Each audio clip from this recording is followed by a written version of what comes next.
السلام عليكم ورحمة الله تعالى وبركاته. هنا كنتم أسعد الله صباحكم ونهاركم ومساكم بخير في أرجاء المعمورة الكرة الأرضية. معكم مجازف سبت لانتي مقدم برنامج Voice of Kush Wisdom. وفي هذا اليوم المبارك كان احنا حيكون معنا ضيفا غالي بالنسبة لنا، وعلى هو دكتور أندرو، واحد من موقعي سلام الخرطوم 2 مجموعة Gwang Declaration. هيكون معنا في الاستوديو اليوم في الفيسبوك وكذلك في اليوتيوب وكذلك الناس الموجودين في الكلاب هاوس. ففي هذا اليوم المبارك سوف نجري هذا الحوار، وقد يكون حوار تاريخي يسجل في التاريخ وفي الأجيال التي تأتي وتستمع لهذا اللقاء. ونحن إن شاء الله سوف ندلي بأصواتنا بالأسئلة بتاعتنا لسعادة الدكتور أندرو، وهو حاول بقدر المستطاع أن يجاوب لهذه الأسئلة. ونحترم كل الإخوة والأخوات والمشاهدين بتاع منتدى صوت كوش في التعليقات بتاعهم، وحتى إذا في أسئلة كذلك ممكن من خلال الفيسبوك يحاول الأسئلة تأتي، وثم كذلك من الكلاب هاوس. وفي الكلاب هاوس معنا المودريتور في أخونا مولول، هيكون معنا مودريتور تحت هناك، وبعد ذلك ينضم علينا كمان مولانا سالم في الكلاب هاوس. وفي هذا اللقاء المبارك زي ما أنا ذكرت أحب أن أشكر كل الإخوة والأخوات وكذلك مشاهدي منتدى صوت كوش، ونرسل تحايانا لكل الأسر وكل أبناء جنوب السودان في المحجر وفي داخل الوطن، وكذلك نرسل تحايانا وتعازينا لكل الناس الذين فقدوا واحد أو أعضاء من الأسر بتاعهم، سواء كانت في المعارك المختلفة أو من خلال الأمراض المختلفة أو من خلال المشاكل الحياتية. ونعزي كل الأسر اللي فقدت ذويها في هذا اليوم المبارك وكذلك يوم أمس. فسعادة الدكتور أندرو، مرحبا بك الآن وأنت معنا في الاستوديو. نتشرف بوجودك معنا والناس اللي قاعد تستمع في الكلاب هاوس. قبل ما نمشي قدام هنديك فرصة أن تعرف نفسك للمشاهدي منتدى صوت كوش، وثم بعد ذلك سوف نبدأ اللقاء بتاعتنا. واللقاء بتاعتنا قد تكون بمحورين. المحور الأول هو الرهن السياسي في جمهورية جنوب السودان، والمحور الثاني سوف نركز أكثر حاجة على سلام خرطوم 2 مجموعة كدوان اللي وقعت سلام الخرطوم مع الحكومة الانتقالية الموجودة في جنوب السودان. فمرحبا بك، ونحن نديك الفرصة عشان تقدر يعني زي ما بقولوا الغنى سمع من خشم سيدي. تفضل. شكرا أستاذ مجازف. Thank you very much for hosting me in your valuable program. I value your program, the Kush media, social media, for a long time, and you have been always addressing serious issues about South Sudan. You are actually doing what it says once John F. Kennedy said, what can I do for my country? What you are doing really, you are doing what you can do for your country, South Sudan. Thank you for your viewers having time to attend this discussion. Basically, my name's Andrew Kuong, and I've been in media, different media, several times, including BBC, as early as 90s.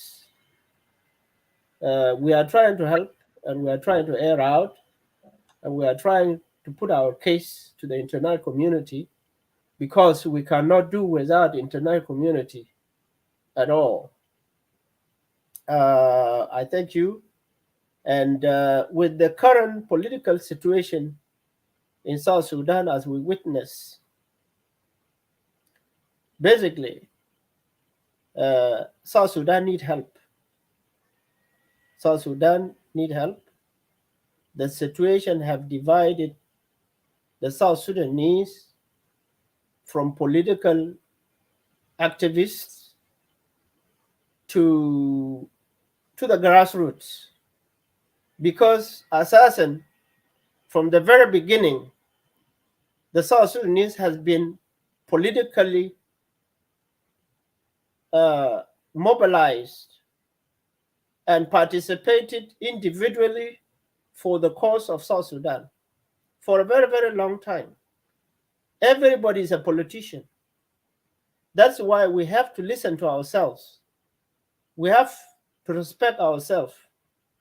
Only that this current situation that we are in today, it looked like we all lost track, because when we were with the former enemy, we were united as South Sudanese under our flag, South Sudan nationalism.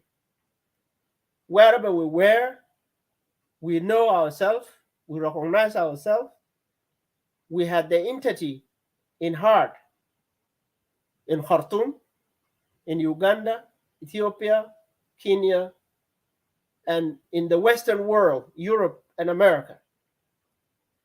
We recognize ourselves. When this occurrence came of 2013, we know where it came from. We saw it very clearly. But on the cost of time, we lost the vision that we saw this thing coming into us. The intention was to divide us. To divide us, the results of the division we have today. We had too many factions. We had too many C and C. We had too many negative arguments about ourselves. We lost track, I'm telling you. My fear is this. We gave only advantage to the enemy of South Sudanese. Why the enemy is doing this to divide the South this much? I know it will be very difficult to come together. And I know it is from the poor leadership of each and everyone who try to make an effort to create a movement or a party. There's no party in place. There's no movement in place.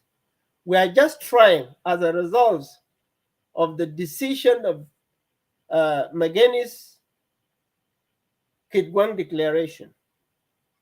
That is the last savior of our country, because I believe when I declare to be with the Gwang Declaration, I saw the light of the nationalism of South Sudan is still there. And happily, I saw many of the three regions existed very much with those emphasis.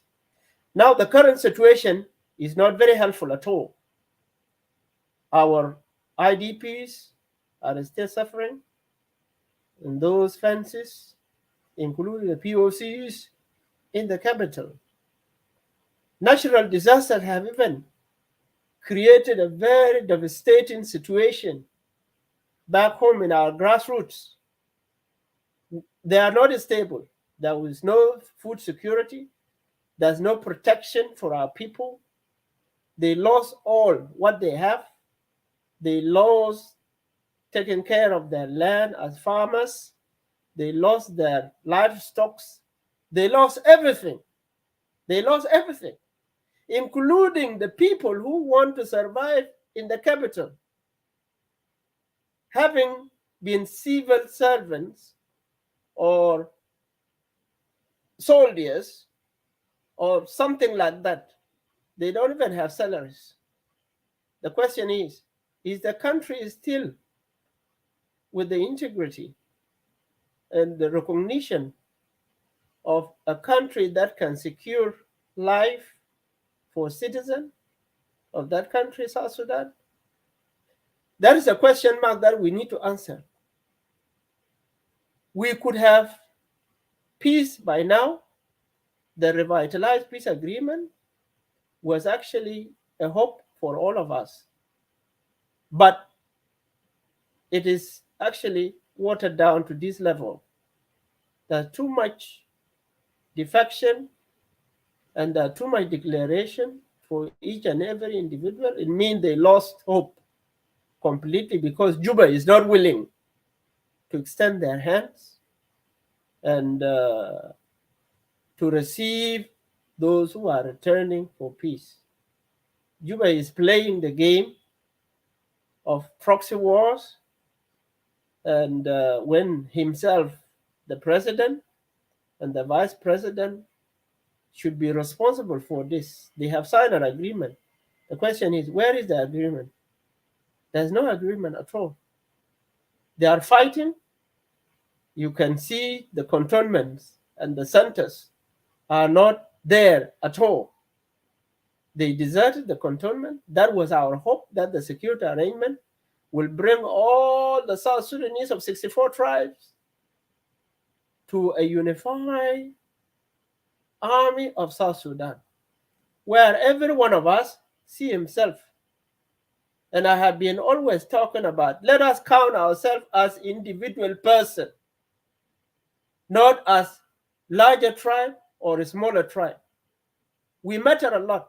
One life is so important for us in South Sudan because there's a good reason why God created us as individuals. If somebody is responsible really in that South Sudan, he should support, or he or she should supposed to care for that individual, protect them from hunger, protect them from any kind of enemy, whether internally or externally. That is really what I want to say about South Sudan political situation and even up to current situation. As we speak, there's no peace inside Juba. There's no peace on our grassroots.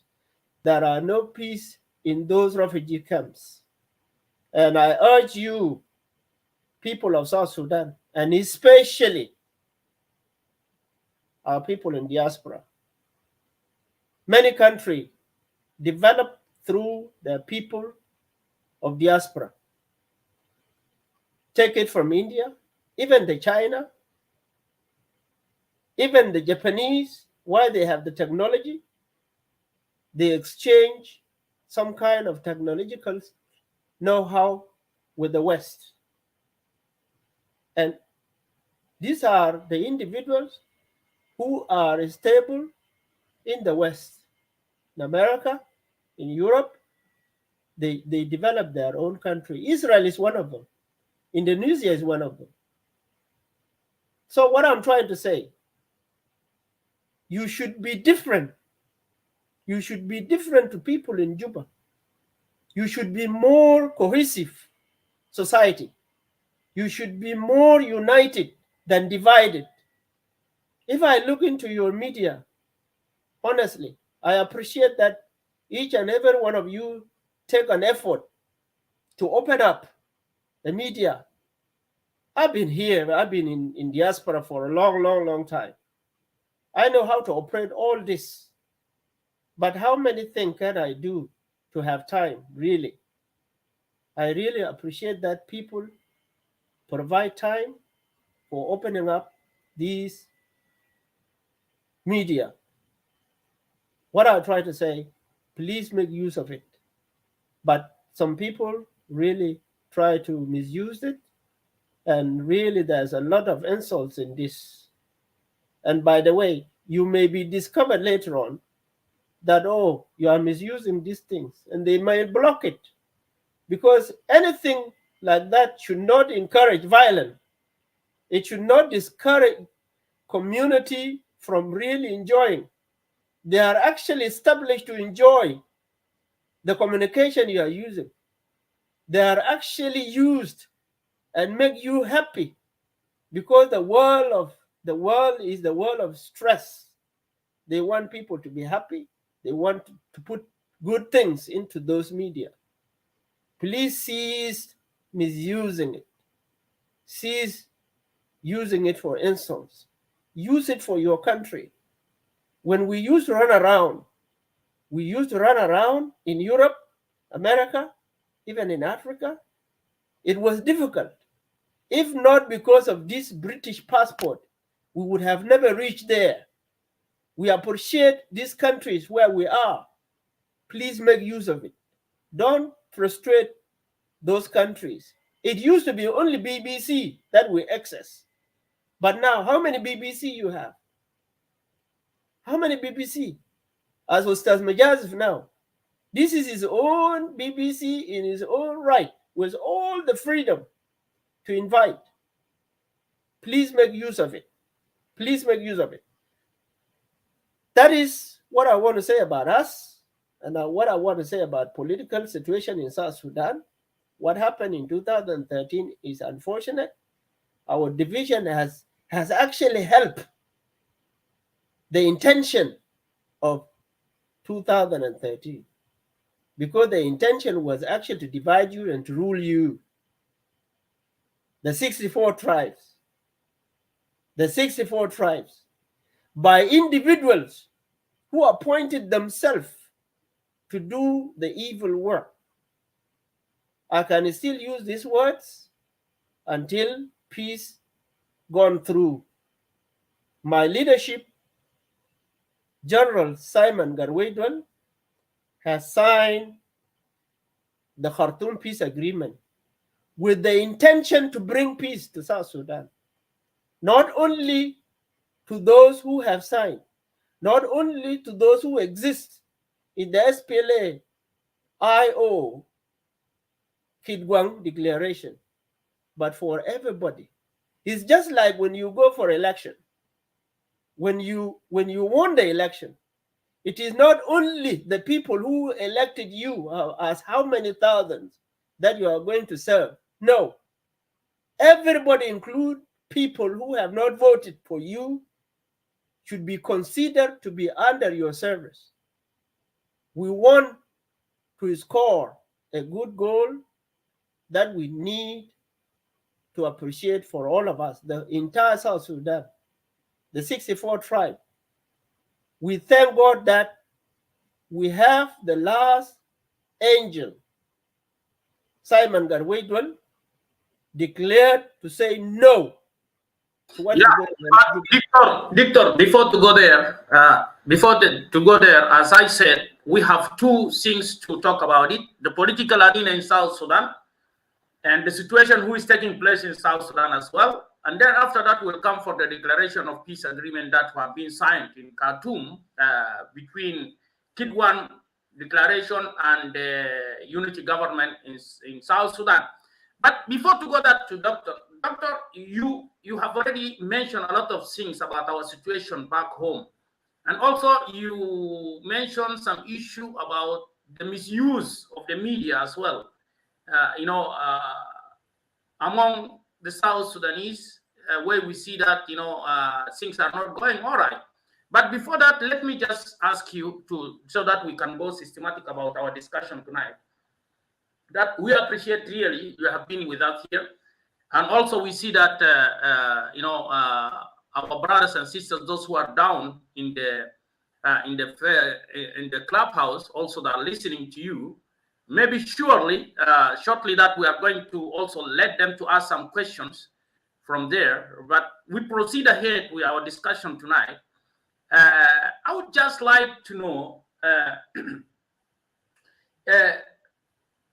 do you think that the war, when it started in 2013 and lead us up to now, do you think that is a political crisis, or is even turned to more ethnic and also more chaotic let all our brothers and sisters and our tribes start to fight each other, because we can, know that there is a lot of things happening in South Sudan since 2013. So for you, what is the definition of the crisis in South Sudan? Thank you, Ustaz Majazif. Our crisis in South Sudan has turned up to break us into tribalism. It was a tribal ambition from a group of people that selected themselves and called themselves Young Council of Elders. They did not establish themselves in 2013 or 2012 as it started. It went back to how the Anyanya movement was grabbed, and it died out that way. And it went on. Even with the creation of SPLA, there was a tribal sort of problem in it. Only that we, the others, would never listen to tribalism because we think that nationalism is overwhelmed the tribal sort of behavior. People select themselves, always operate inside our nationalism spirit. That's what happened. It was tribal. Nuer people were targeted. And by the way, the intention was not the Nuer that were to be murdered. It was going to be all over the South, as it happened later. It started with Nuer. It actually started with Shuluk. It came to Nuer in 2013, and it now went to Juba and Barakazal. So it was tribal, and let anyone challenge us. And all the medias of the world has been talking about it. There was a letter from, a document, a huge document from Dr. Carol Berger. There was a report of 2013, African Security Commission, and all the international reports highlighted that it was trouble, and they did not feel shy of this. As you heard lastly, one of the elders, I will bring his name, Dr. Aldo Ajo, was trying to defend their position as elders of GM Council of Elders, as trying to avoid and run away from responsibility, and actually exposing the president of South Sudan as if he was the one instigated this. They are actually running away from responsibility. It is now president of South Sudan, Yishil Washel Qabeha. I don't know how he feels. I don't know whether he understands this. People are running away. They are talking of him and Riek Machar to go. Imagine. Let me tell you this piece of information. When we were mobilizing for South Sudan to be independent, we actually lured in President Salva Kiir, and President Salva Kiir worked with us until we vote for the independence of outcome of 98.8. And I will tell you this. We in South Sudan Democratic Forum, it is not a secret. We in South Sudan Democratic Forum, we exposed that the South Sudanese decided, which was part of mobilization. The South Sudanese decided to vote for independence. And who were doing this? President Kiir allowed this to be leaked out, and Dr. Martin Elia Lomoro was the one who leaked it out in the Citizen newspaper. Salva Kiir was going very well with us, but the Young Council of Elders had tried to misuse him. I'm sorry to say that, and I'm in this. I want the Young Council of Elders to come out and apologize to the South Sudanese people and to the Nuer people in particular. and declare dissolve, because the Jiang Council of Elders, who selected themselves by themselves and not the Jiang people, must give answer to this. They need to apologize to South Sudanese people, the Nuer people in particular, and those whom they lynch in Barakazal, the Pertit, the Shuluk, and Equatorians. They need to apologize for that and dissolve themselves with immediate effect. Brother Majazif. Yeah, but Dr. Andrew, don't you think that, Aldo Ajo was saying he was helping for nothing to happen in South Sudan? That when he made an interview with Denka media, he was saying that they went to the government to Kir, or they went to many communities so that nothing would happen in South Sudan. Otherwise, if they don't do so, I think South Sudan will not be exist today. So what is your reaction on that? So it means that they help a lot for the South Sudanese not to fight between themselves. So what do you think about that? Do you have anything to add? Yes. Brother Majazif, Yes. I beg your viewers, I beg your viewers to listen to us with patience, please. Is Aldo serious? Which one is which? Said by Aldo.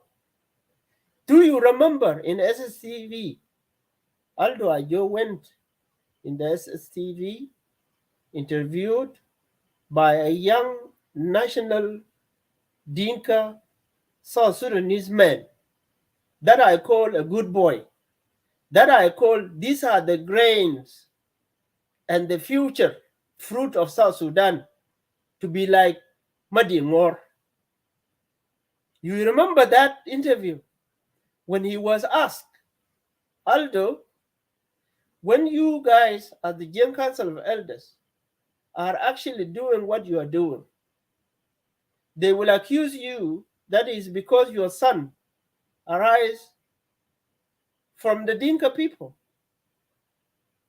And he was saying that the Dinka people will arm themselves and will defend themselves and the country. And the country they are talking about is South Sudan.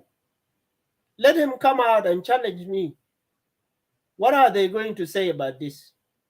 They have been taking money, recruiting militias with no any other tribe in a will, and call them Dot Kabany. They are the one killing people. The Nuer officers were pushing out bodyguards of Dr. Riek Machar in Juba. The Nuer officers were the one pushing bodyguards of Dr. Riek Machar, who were actually Nuer. So the Nuer were fighting against one another. Those who were defending the government, and those who were bodyguards of Dr. Riek Machar. What happened? The Dutkabany was moving from door to door asking anybody whether they have a Nuer neighbors.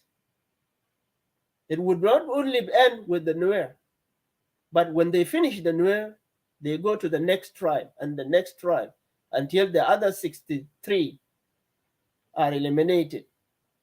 Do you know the Dinka people who were marked on the forehead like the Nuer were also killed? The Dinka of Pararu, the Dinka of Abimnum, the Dinka where Bonamolwal come from were killed. The Dinka of Tarumbe who are actually marked on the forehead like the Nuer were mistaken to be Nuer and be killed. I was in Juba by that time. Whoever died, including the diehard of SPLM, they just only died that they discovered that they were Nuer. Even the people whom they know. There was an allegation also that they were planning to kill the chief of staff, James Wozmai, who was a Nuer. Imagine. I don't know when they discovered that the Nuer were being killed when they were actually chasing out the bodyguard of Dr. Riek Machar in Juba. Will they not kill themselves? Because they were made a fool defending the government. that has actually been lynching their people like bird, and that killing never happened. The Dinka people don't kill like that.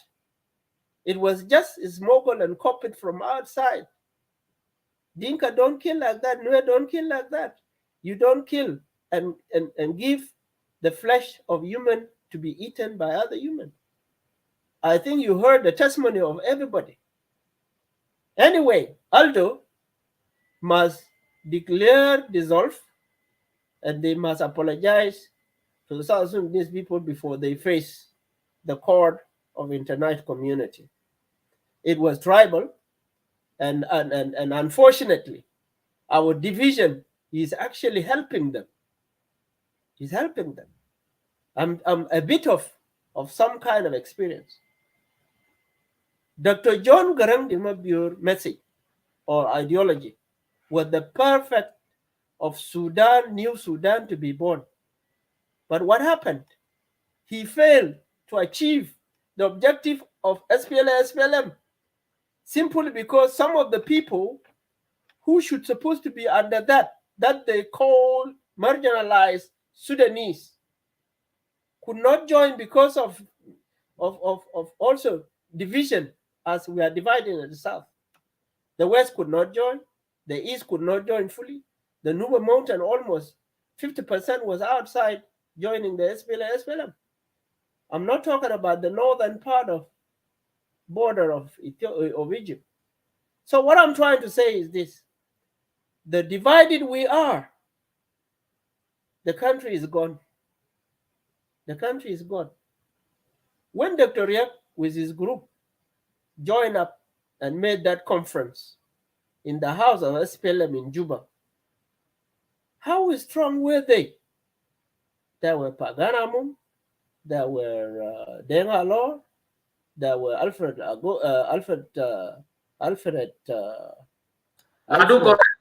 Ladogore, there were all the generation that should actually take us forward to the next level.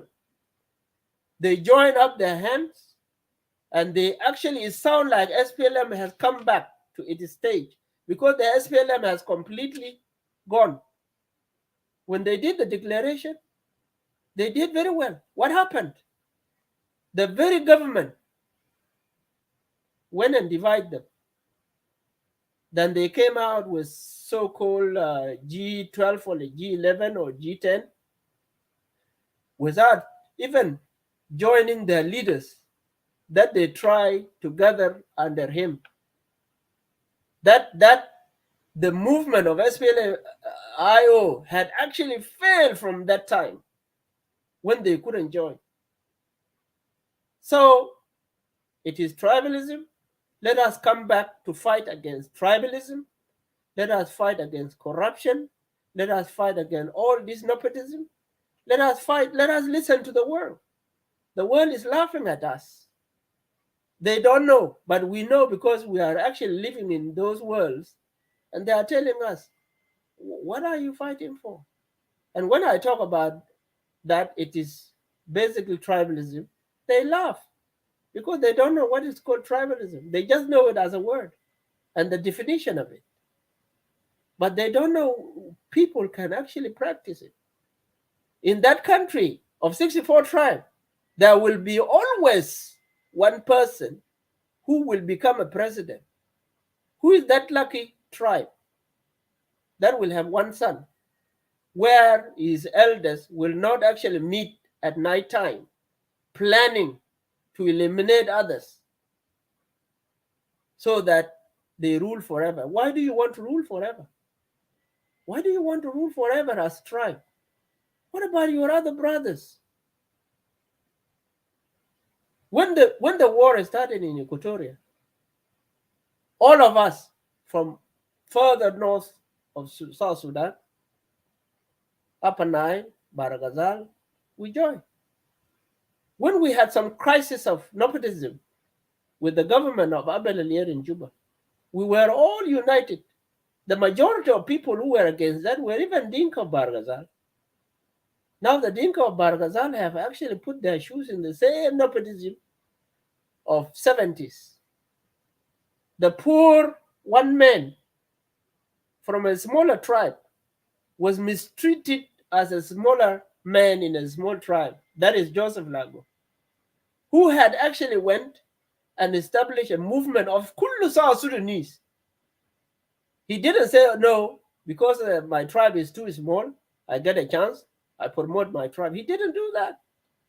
He even went to say, when Abel was imposed to be the president of High Executive Council, he said, let it be. He's a South Sudanese. After all, it may be the base of unity between those who were on the ground fighting against the government and those who were inside.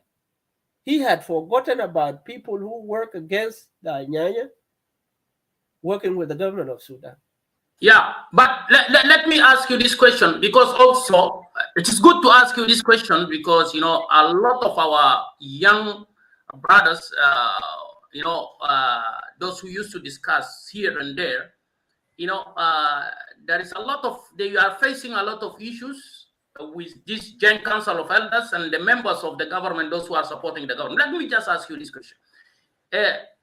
Don't you think that really the SPLA had not even vision when they are in the bush, when they are fighting for the liberation of Sudan? Because if they have a vision to do so, what happened to them? Why we are in chaos right now? This is one question.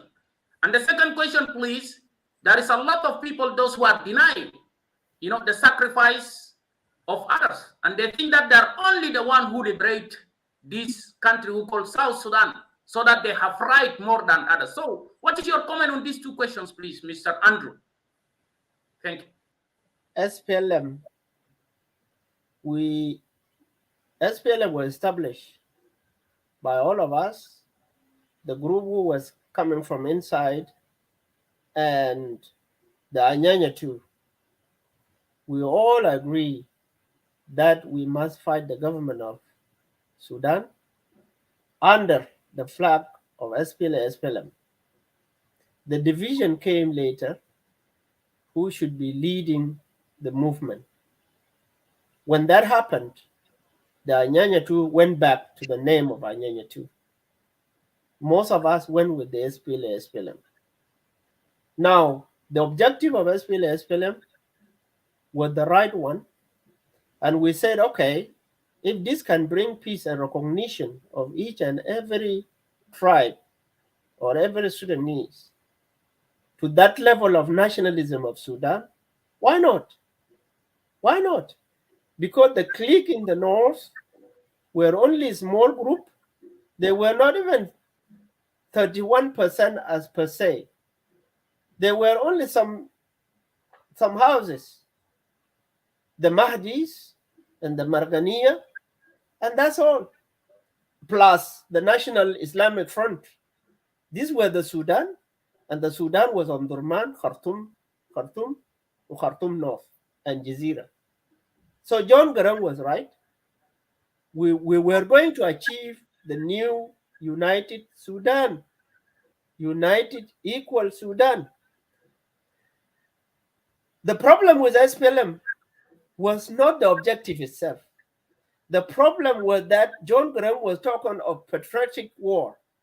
Protracted war means longer war. Why do you want to fight for a longer war? In the nature of a problem of Sudan.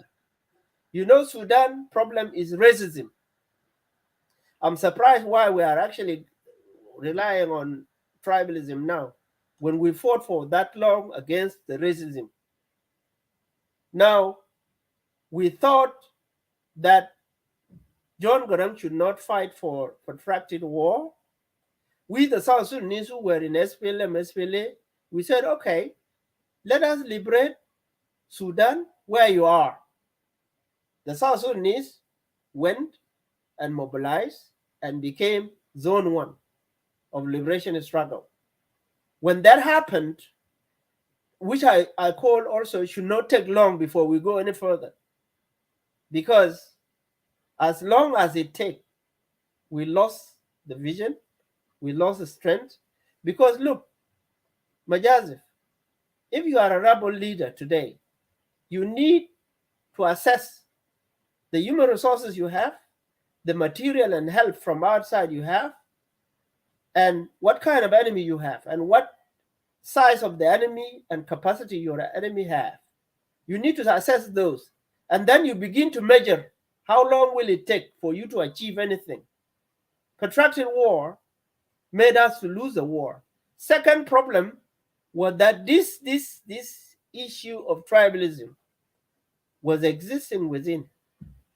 They said, and it need to be checked, they said that what did John Garang was discussing with Abel Alier in Bor before he left? What were the messages? What were the messages? That was attempt, a quarter attempt was telling Guy Tut, we dismiss this, we say no, it may not be anything. But eventually, we lost Guy, we lost a quarter attempt, and the whole thing went into confusion, you know. Peace between Anyanyatu and the SPLM took long time to take place. Took a very long time to take place. So nobody could have helped this. So to answer your question, SPLM had failed because of some element like that. And we lost many people who were like nationalists within SPLM. You are talking of Sudanese nationalism, but you are killing the nationalism of South Sudanese. After we decided to say, okay, let us liberate it, Sudan where we are. We could have declared the capital of South Sudan in Juba while we move on to push for Khartoum. But it wouldn't take longer because, look, if you want to make an Ngilab, Masalan, a coup, how many hours does it take? It takes only a few hours. And you have a new president. You have a new constitution. You have a new anything. Why do you think of protracted war? Okay? John Garang had made a mistake. He miscalculated. He didn't make an assessment. He didn't make. The third problem was then, look, the people who supported us, like the Nubas, like Phil and Gassanas, when we signed the peace agreement, we did not actually cater for them to protect them. Even we, the separatists, when we were mobilizing Sulfur, we could have sympathy too. And I, if you ask me, what is it with Nuba want to remain with the North and not moving with the South? Yeah, because the racism. Victor, you just forget about the Nuba. Now we have a big issue with Abyei even itself. You know, even the SPM did not even recognize the vote of Abyei people. And now Abyei, they had a big issue right now. You know, they don't know themselves where they are, where they belong to. And even they are getting a lot of insult from Gen Council of Elders that are pushing them to go to the north. And they want to take their places, you know, like land issues and all those kind of things. So what's your comment about that also? Because you attach only Nuba. But also Abyei, I think that is more important for us. Thank you. Abyei people, if not 99 or 95%, would like to come back to the South. If not 99.9, they want to come to the South. We need to help them for that. These are the only group in the North that want to come for the South. We could have actually helped them to go through their establishment and decide to annex to the South or to the North. Again, there was a problem within the SPLM, and I shared this idea with Uncle Bonamalwal. Uncle Bonamalwal was saying SPLM did not know how to put politics of Abyei to decide fairly. You cannot assume Abyei before decision taken. Of course, it will be blocked. And of course, they blocked them. You know, we smuggled late Edward Lino, we smuggled him through Bantu. We were actually the one, we bought all the cars that the ABA had, okay? And we took him from Juba, landed in Bantu, and then we put him in the cars, and it was sneaking to ABA, okay? That was also a very harsh action to be done. What I thought was, to be fair, ABA, their great grandfather, decided to be annexed to the north. The same free will or the same free decision should have been made with the ABA people. Do they want to be annexed to the south, or do they want to be annexed to the north? And the outcome of that Hague court hearing was that it was very clear that ABA land is for ABA people, and they need to decide where they need to go. So to answer your question, it is in place. Up to now, why are we helping the Harakat al-Shimaliya, al-Harakat al-North? Why do you think that the SPLA North are still in link with Juba? Why do you think the flag of SPLA SPLM is still the same? Why do you think the name is still the same? There is another group thinking that one day South Sudan will reunite with the North. I would put my hand up. I would say, no, enough is enough. We don't want many other people to die anymore because of unification of the North. While we were seeking for separation, they were even seeking for separation because they want to create what is called a Sudan Islamic Arab states. So such people, you can never change their mind. That's why I said protracted war, starting from the south, you can never reach the center because you brought war to your own people. It takes how many years? You kill your own people and you reach Khartoum for nothing. Thank the entire community and the American people to help for peace agreement CPA to take place and for South Sudan to have a room to decide as we decide to be independent. So to answer your question, my brother, this tribal group must be extracted, must be stopped. They are not less than apartheid of white European in South Africa. They are not any less than the Nazi of Germany. They are a problem. They will always be a problem. And now, as we divide it, we should seek unity among ourselves. What is Thomas really doing alone? But what are we doing alone? Doctor, you are talking about the unity, but right now there is a lot of Romans here and there that they are not even recognize your sacrifice. They don't recognize the sacrifice what the other tribes did. They don't recognize the sacrifice of some of geographic zone in South Sudan. So do you think that people, they can unite when they refuse? They said, no, you are coming from Uganda or you are coming from Congo.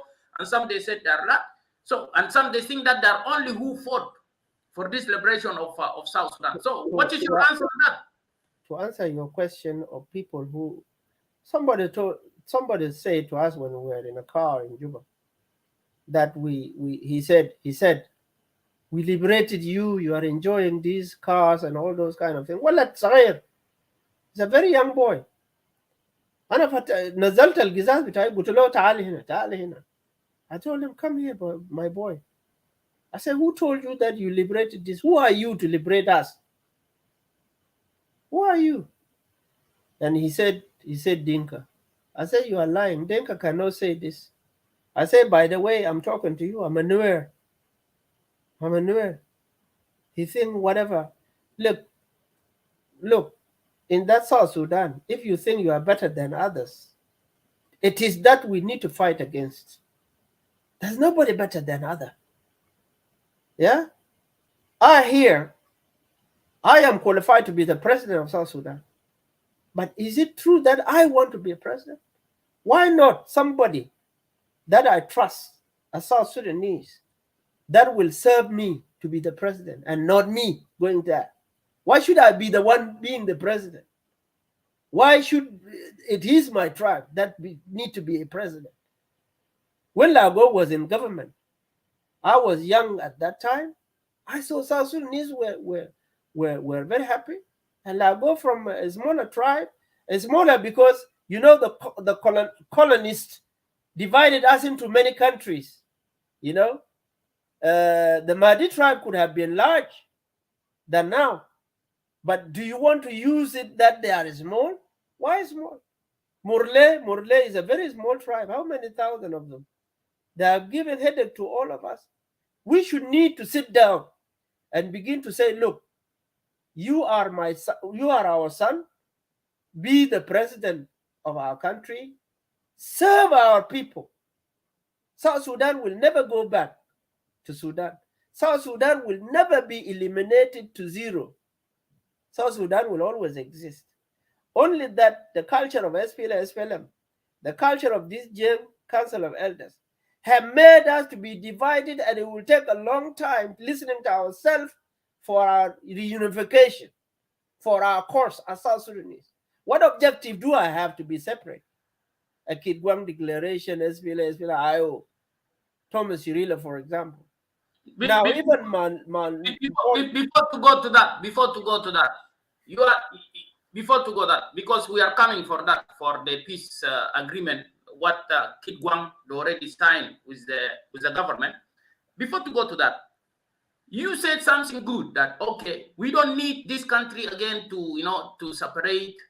We don't need people to go left and right or whatever it is. But don't you think right now, Mr. Andrew, there is a lot of voices, those who are calling for separation in South Sudan, especially a lot of voices from Equatoria that are calling for separation, to separate from South Sudan because of the atrocities that was taking place, because of the killing, of the murders, of even some of tribes that have been moved from their places, from their land.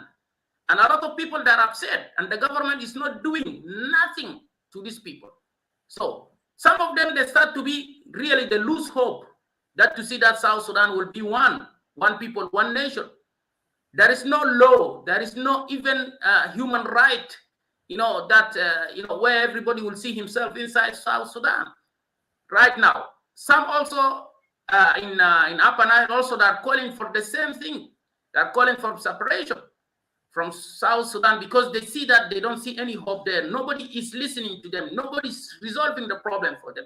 So what is your comment about this?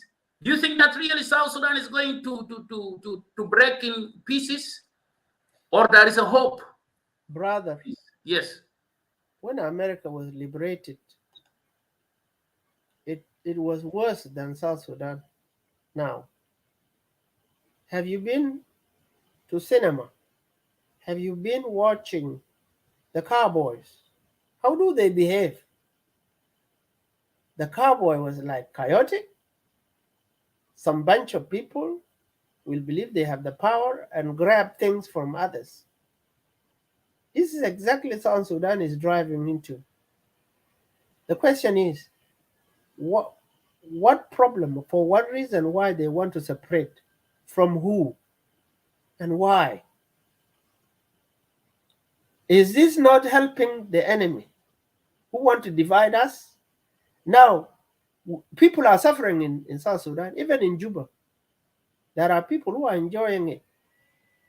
These people will never see or will never want peace. That's why peace is difficult to be achieved, because some people are enjoying it. They are enjoying it, and people are dying just here and there in Juba, in the capital, in the face of the world. The world eyes are in Juba. So, for how long can we say we want to liberate Malakal, for example? For how long will we liberate Equatoria?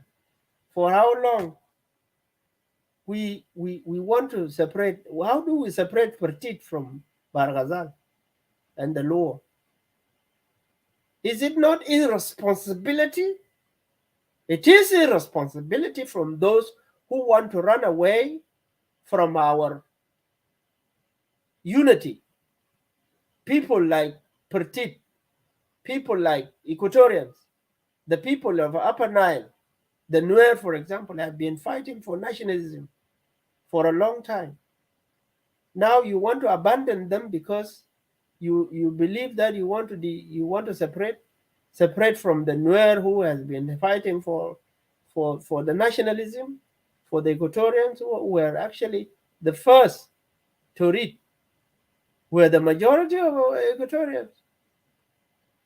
So how long is it going to for us to achieve separation?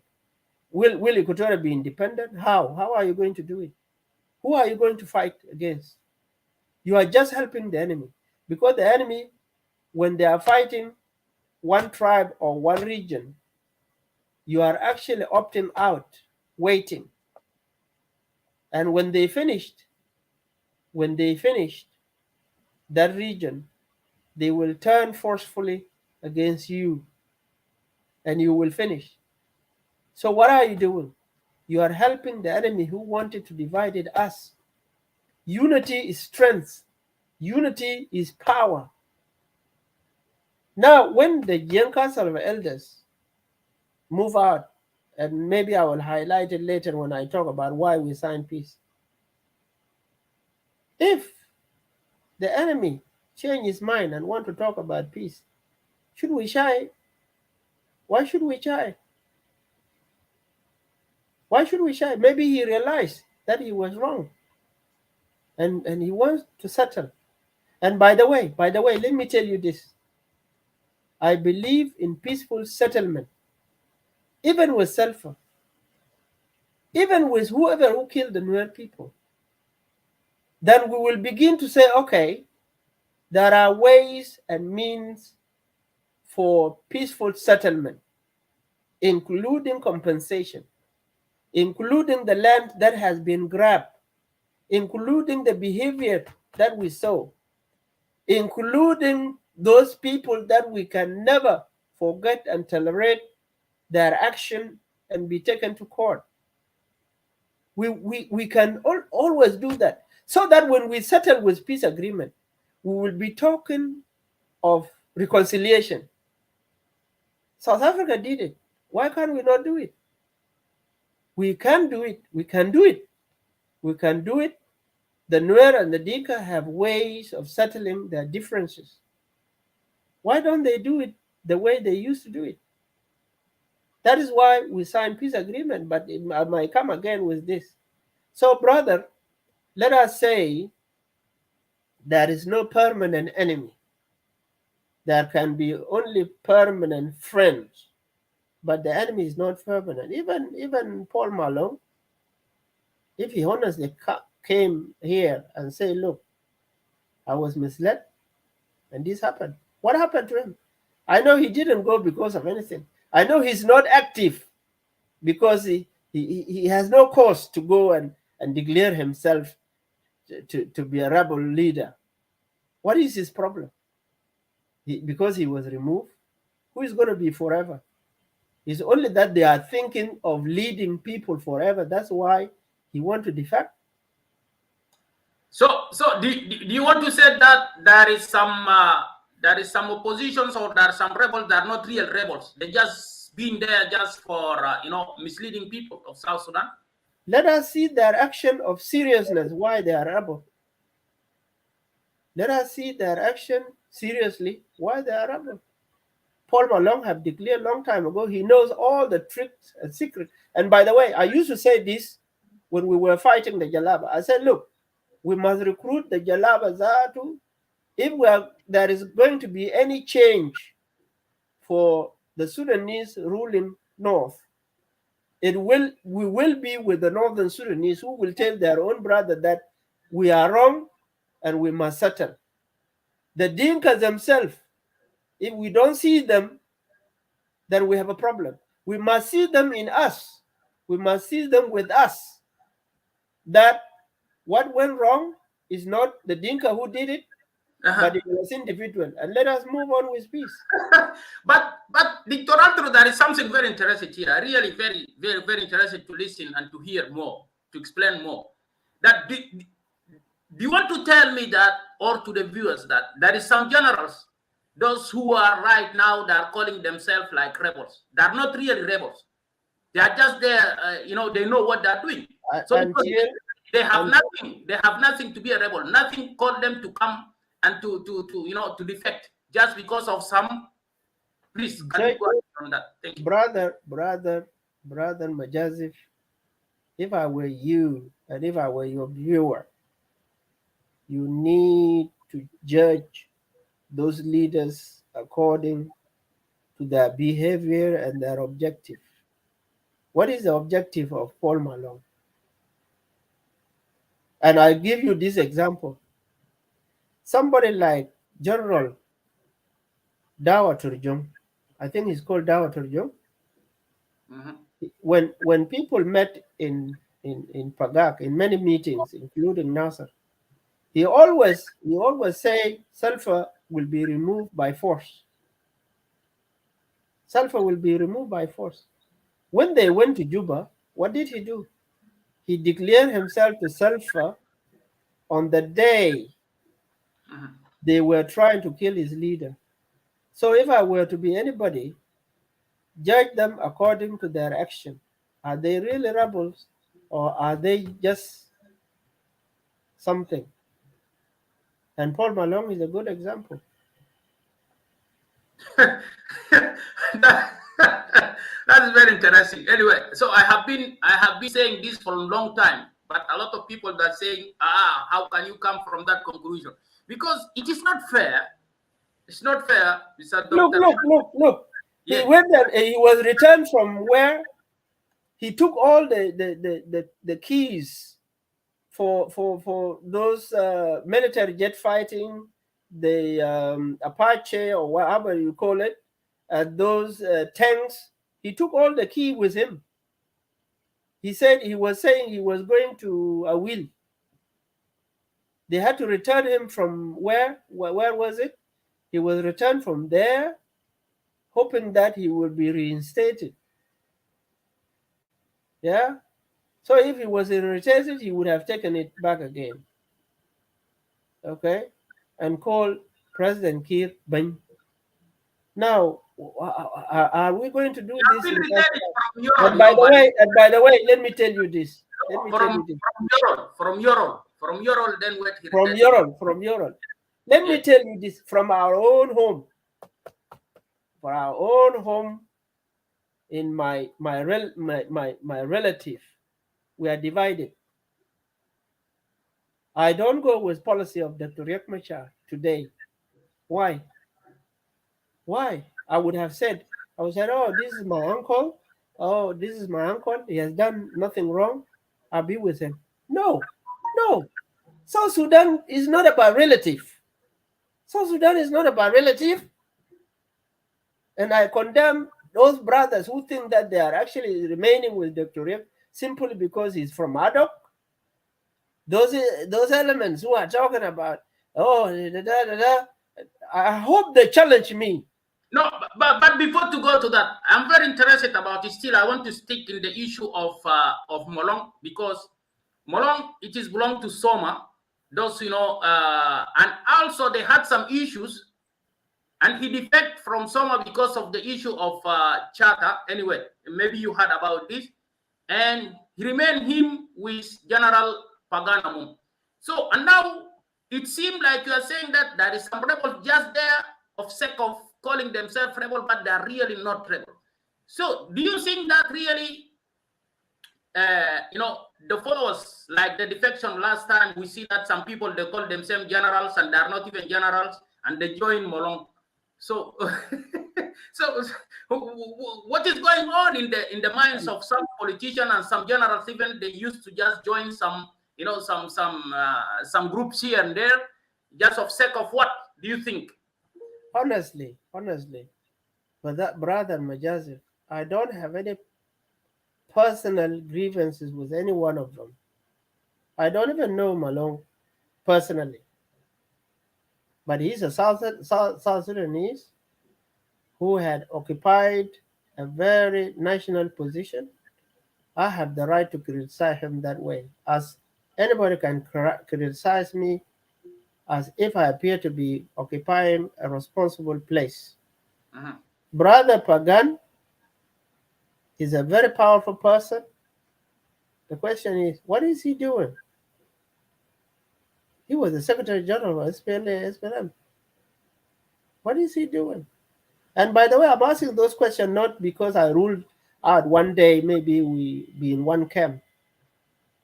We will always find a way how to work together. What I'm trying to tell you, change, change, please. South Sudanese are suffering. South Sudanese are dying. You just left simply because you believe in your personal interests? No. If you had been a leader, tomorrow somebody like Pagan can be a president of South Sudan. But he must work for it. He must show us that he is really concerned of South Sudanese problem. I have not been attending his interview, but I know his mind. When they came with sulfur in 1993, I raised a question, and he made me very little about it, and I was younger. After they have signed something, I don't know, in Egypt with Egyptians, they came here and we met in London. I asked this question to Sulfur. Sulfur answered me very nicely, very nicely. Sulfur was saying, look, you Southerners, don't get divided. If what we signed in Egypt divided you, take it out. Don't get divided. Pagan came and told me that, oh, that question is a question of slave mentality. I would never forget that. I was younger, yes. It could be a question of a young man. He said, thinking that is a slave mentality. He said, if the master is sitting on the chair, you need to chop his head so that you sit in that chair. Because I told them, what is New Sudan? What is New Sudan? What is it going to bring us? Why are we dying of New Sudan, which will never happen? As the North Sudanese are separatists. They will never want us to rule in Sudan. And my said went through. So let me tell you, brother Majazif, people must show themselves that they are ready to die for our people, South Sudan. If I came to this country when I was very young, after I couldn't find a chance to go to Bush, I went up to Bor in 1984. The car was overturned. We were brought to Juba, Mukasserin. Then the bridge was closed. Talab Tajama had to sneak out. They don't tell anybody. Many people, Kazito, Odua, Alex Madid, for example, somebody like William Wax, and all these people, they had to leave. We didn't even know. Mhm. Yeah. So I said, God did not give me the chance to go to Bush. But when I came to London, I did my part. If somebody was hearing my voice in the BBC, I did my part. Mhm. Okay? When the declaration of 91 came, I said, this is the right thing. Because for how long can we fight for the North? I mean, for New Sudan? It has failed already. So we supported the separation of South Sudan. Mhm. And with the culture of Dr. Young did not take the opportunity to lead people. It fractured again and it fractured again and it fractured again. Here, this is how we are. It Yeah. has nearly going to zero.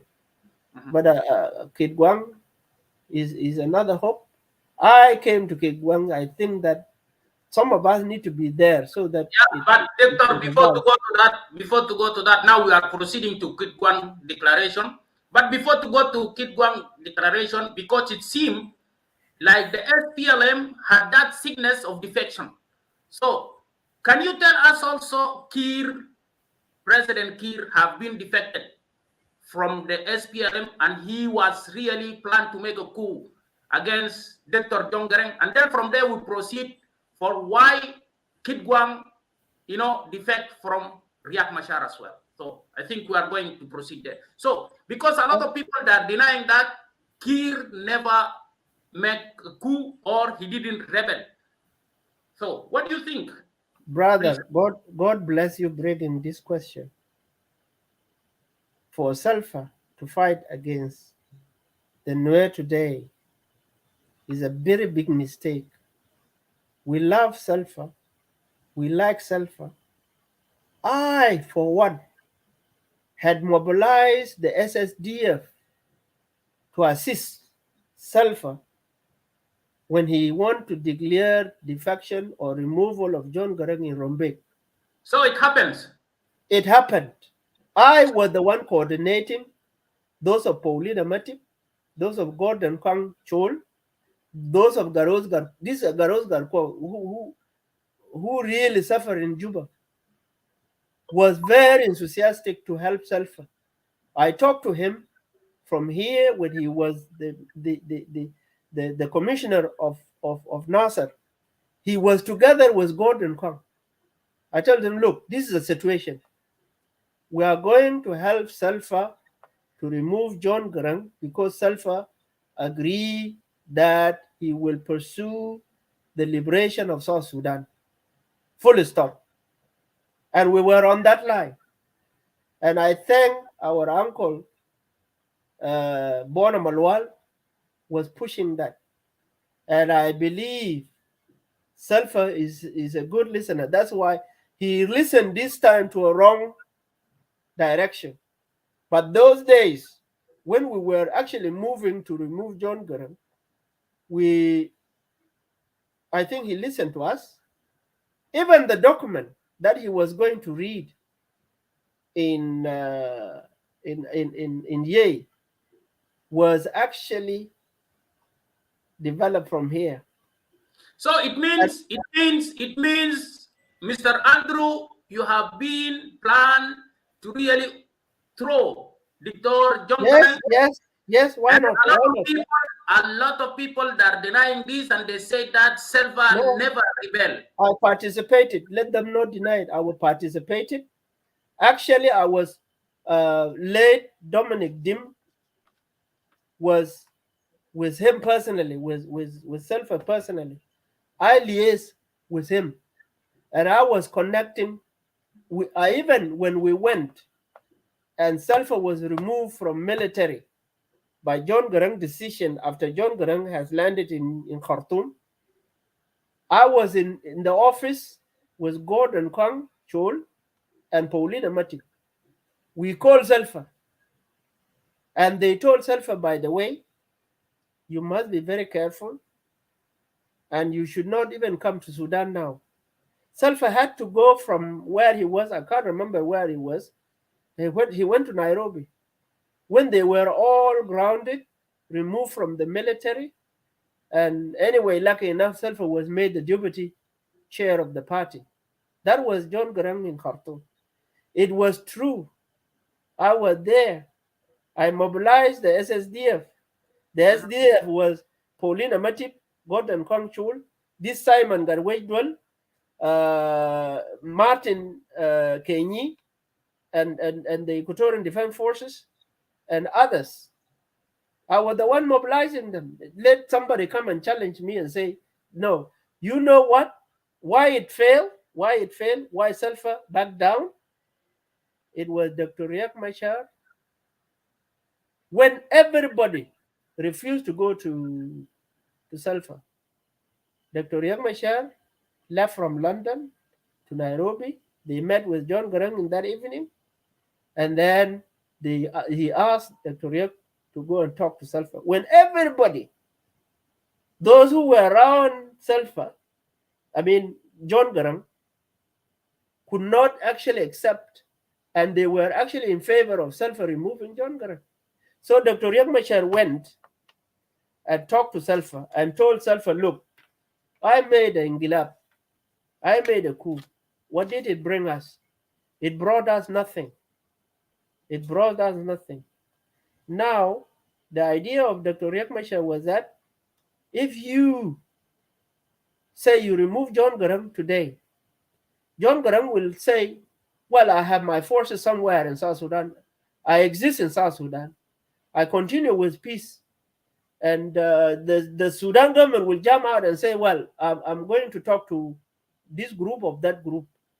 So for the first time in the world or in Africa, the Security Council would come to Africa and talk about peace.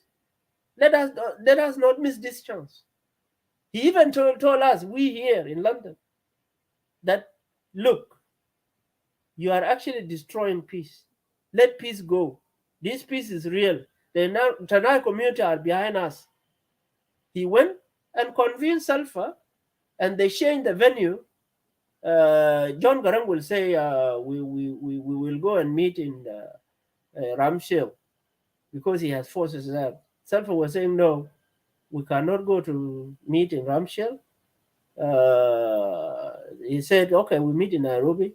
He said, no, Salva could only accept to go and meet with John Garang in Rumbek. And it was coordinated by Dr. Riek Machar.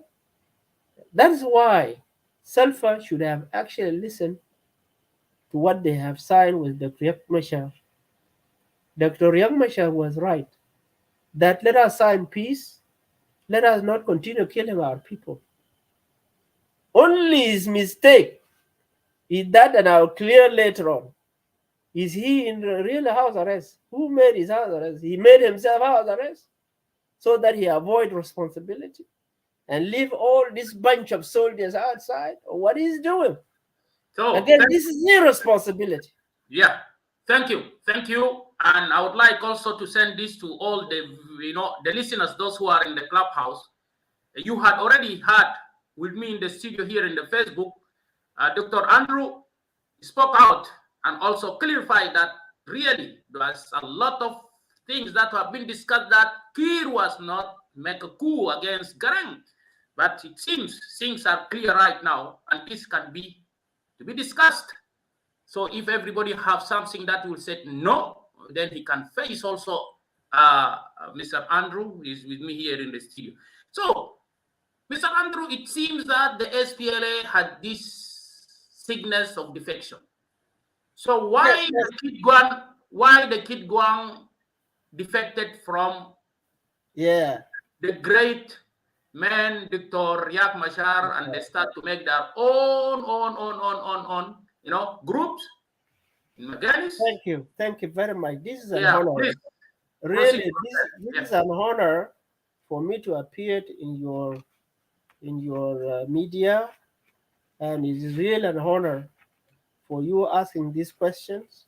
I'm not afraid to disclose some information. That's why we go wrong.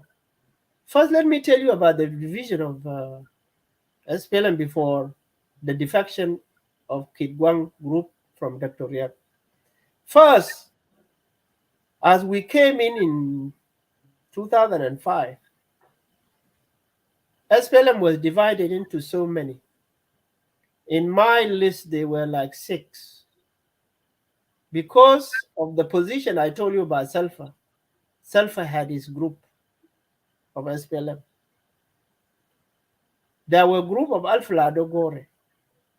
There were a group of Riek Machar. There were a group of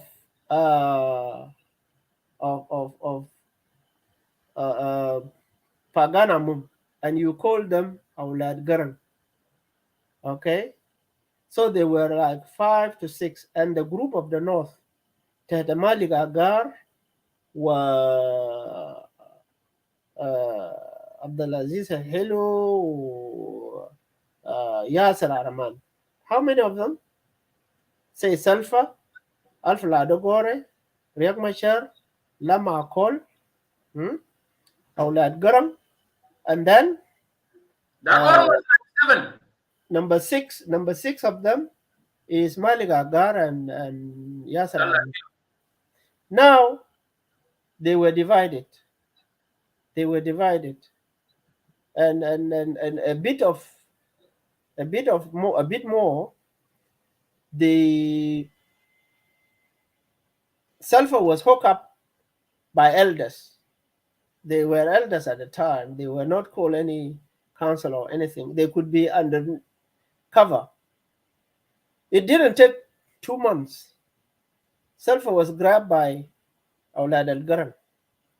They struggled, they struggled, they struggled. Actually, Dr. Riak, with the interest of Sulfur to be vice president, Dr. Riak very soon, in 1 month, was completely isolated. And that man, he had that calmness.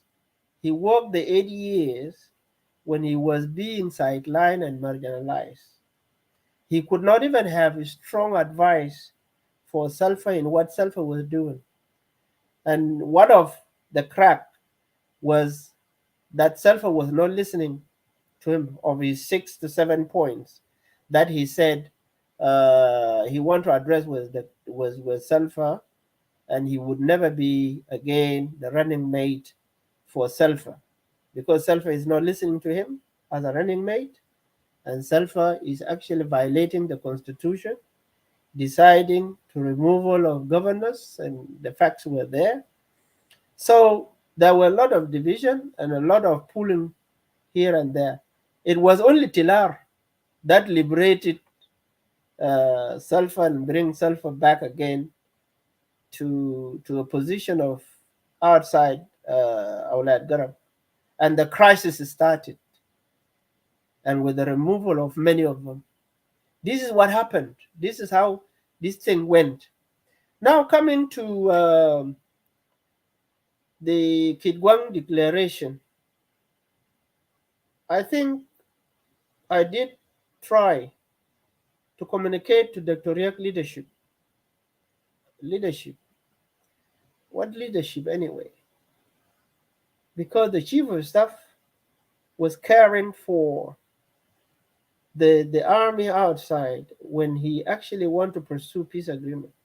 When the peace agreement was signed, Dr. Riek convinced us that, look, if the first objective or protocol was the security arrangement, let us really put all these guns into one place and call it National Army.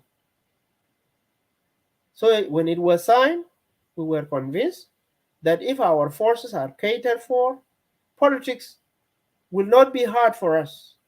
If we are just really debating politicking without gun or without shooting anyone, it will be better. So let's go move with it. We accepted that Dr. Riek signed that agreement and with other protocol involved. Now, I disagree with the way it was done. People going to Juba and spend days and months in Juba renegotiating. Why renegotiating with the peace agreement which has been signed? That's what brought all this problem. The second thing was that Dr. Riek was said to be in house arrest. How could he be in house arrest? He knows he has been in house arrest in South Africa. When he came to Khartoum, he could have refused and tell the international community human rights that no, I cannot be forced to go to Juba. Is this really house arrest? Or Dr. Riek himself made himself house arrest? Or is that anybody in the SPLA-IO collaborate with Sulfur and sold Dr. Riek and made him house arrest? These are a question you need to investigate as journalists. So then we were working very well.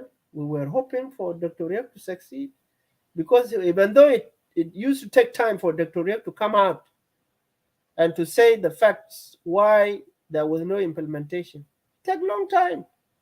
Dr. Riek was taking his time when people are dying.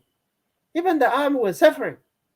The cantonment were being attacked here and there. The training center was being attacked and there. And the evidence was showing that the government was doing this. And Dr. Riek think that is comfortable, is normal. Then the frustration of chief of staff came.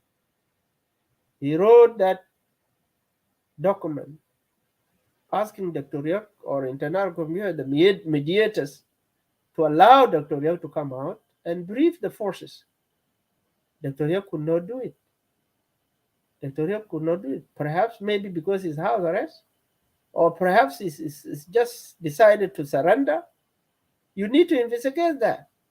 So again, it went on, and they exchanged some words in air. The chief of staff appeared again and said, what is Dr. Ryuk doing? Let Dr. Ryuk come out in Mariah FM or whatever, I radio or something. Now, the last thing was that I don't know why Dr. Ryuk decided to appoint the chief of the staff to be advisor of uh, of peace in the presidency. We all of us were surprised, and we said, no, why is it? Then the chief of staff reacted, saying that, oh no, Dr. Yang, you are inside. It seemed that you are comfortable. You have salary, you have this.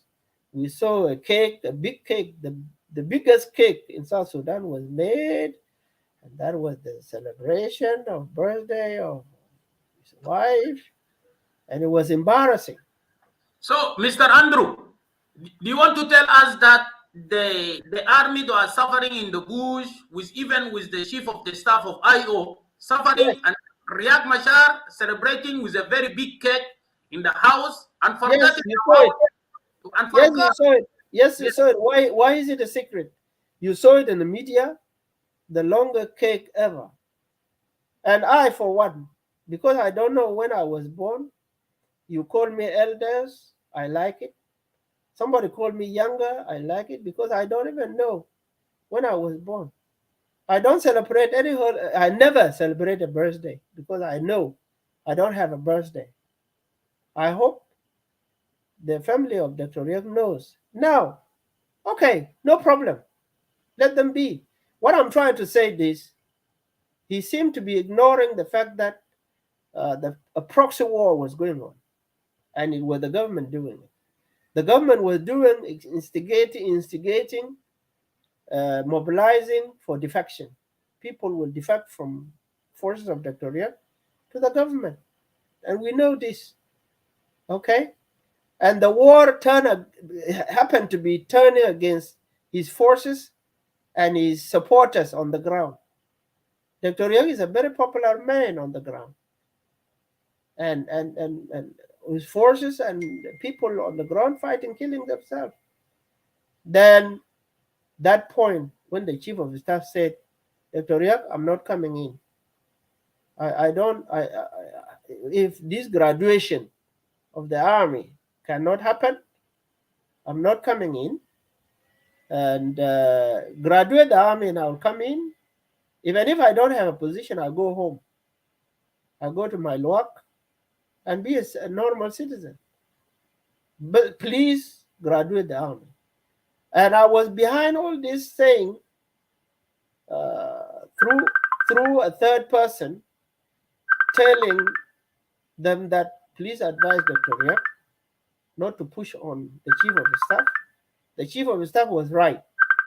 The chief of the staff was right, and he should not be pushed that way. What he's saying is true. So let us see the graduation of the army first. When that happened, they did not take my advice to Dr. Riek. And by the way, I was in my position as an advisor for political parties affairs. I should have a hotline with Dr. Riek. It wasn't. So I had to rely on a third person. The third person could never go to Dr. Riek, or could have gone to Dr. Riek and Dr. Riek did nothing. Somebody's calling you in the other phone. Can you close that, please? I don't know who called me. Don't, Let me find out. don't touch the camera, otherwise we'll. No, I just It's okay now. I Go ahead. just let them go. So Go look. ahead. Yes. It happened that the chief of staff was to be removed simply because he said, I cannot leave the army behind. I'm not coming. Graduate the army first. A letter came that the chief of staff was removed. With that, the chief of staff decided to because there were some rumors that people try to attack him and so on and so forth. Uh, so let me just tell them that I call them back.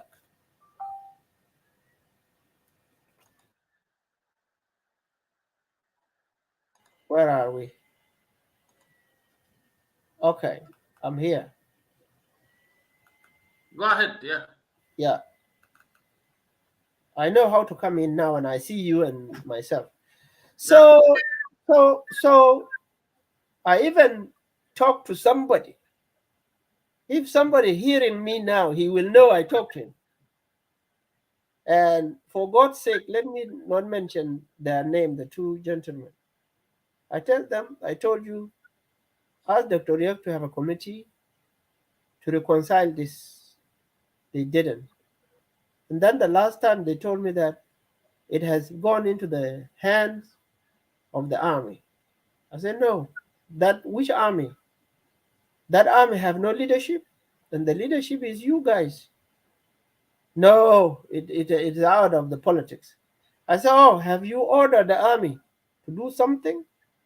No, we cannot tell you. They were not even telling me when they know I was an advisor on political parties affairs, equally like them. And I was being an advisor, by the way, is a very senior position in the So, government or in the Dr. thing. Riek Machar cannot listen to his advisor.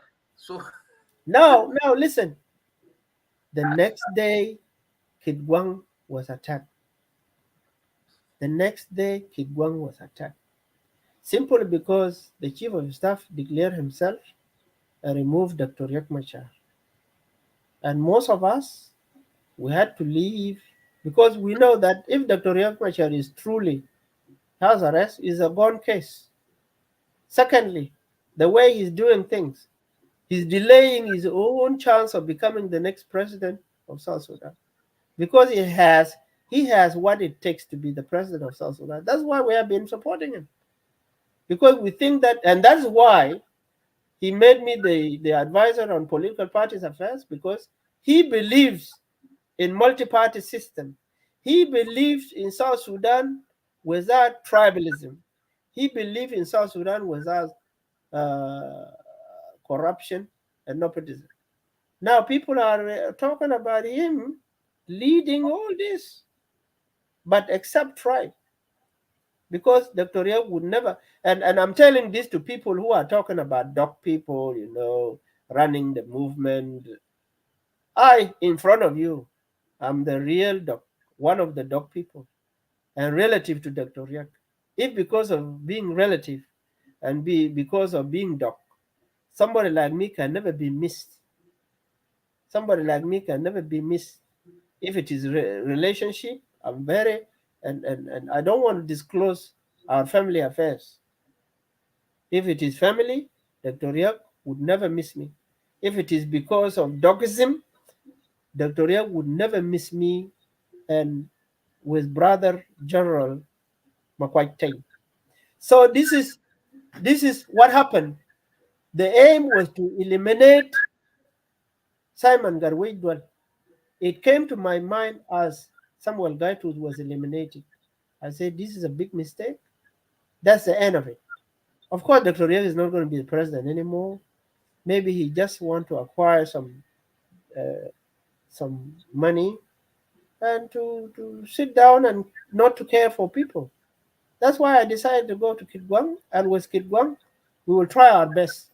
What I advised to Kitgwang group, and it is in my document. I before told them, look, before to go to advise the kid one.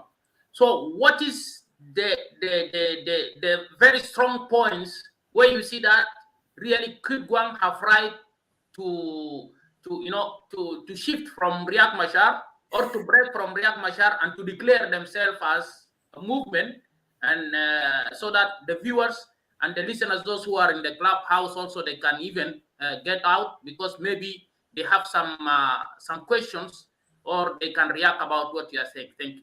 that is another good question.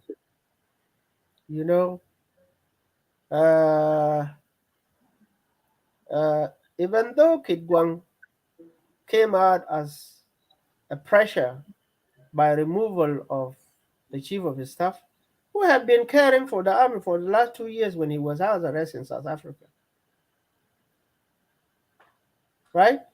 Kit Gwang had to come up to save the forces and to save the objective of the South, because Kit Gwang is still maintaining the position of being a national movement. Okay? Now, to remove him, we thought that the declaration is right, because it seemed that somebody actually pushing Dr. Riek to dismantle his forces, remove the chief of his staff, who had actually the symbol of presence of the army of IO outside the country, and appoint somebody inside as chief of his staff, or bring the chief of his staff inside and be house arrest like him. Imagine. And the forces are to be left outside. We are talking about citizens who are killing themselves because they have guns in their hands. What will happen, all these forces, if they were left outside? Definitely they will use the gun their own way. And this is what I advise to all of us. If you want to create an army, if somebody joined you, please give them the military code to be a freedom fighter. You don't just give them bullets and guns and just go. That's why the international community are afraid about South Sudan. The leaders just give arms to people and without code of conduct. You see, train them, let them be a freedom fighter. If 5 brothers come, tell the other 3 go home. Protect your cows, protect your land or father or whatever. The 2 will continue as freedom fighters. So Dr. Riek dismantling the forces, force has to decide and to declare Kit Gwang. And Kit Gwang will work. Thank you. Thank you. Up to here, I will give you a break and would like General Yen Meteo is with us here in the clubhouse. And also we had Molana Salim Juma, and as a moderators over here, they will have something to maybe to add or to give their own opinions about what you said, and then we'll come and for the second round that to talk about the peace agreement that have been signed in Khartoum as peace agreement 2 between Kit Gwang and the government of South Sudan. So, Mr. Andrew, as a member of Kit Gwang, thank you very much for this enlightenment for all the South Sudanese, those who are with us here in the Facebook and also in YouTube and in the clubhouse. So أستاذ سالم أنا هرفع لكم الفرصة هناك المايك في الكلاب هاوس. هنبدأ الحوار هناك بمناقشة بعض الحاجات الموجودة وندي فرص للناس الموجودين بداية بالجنرال ينمت والكان متابع معنا الحوار. شكرا جزيلا. وبرضه هيكون معنا أخونا دين تونغ. شكرا.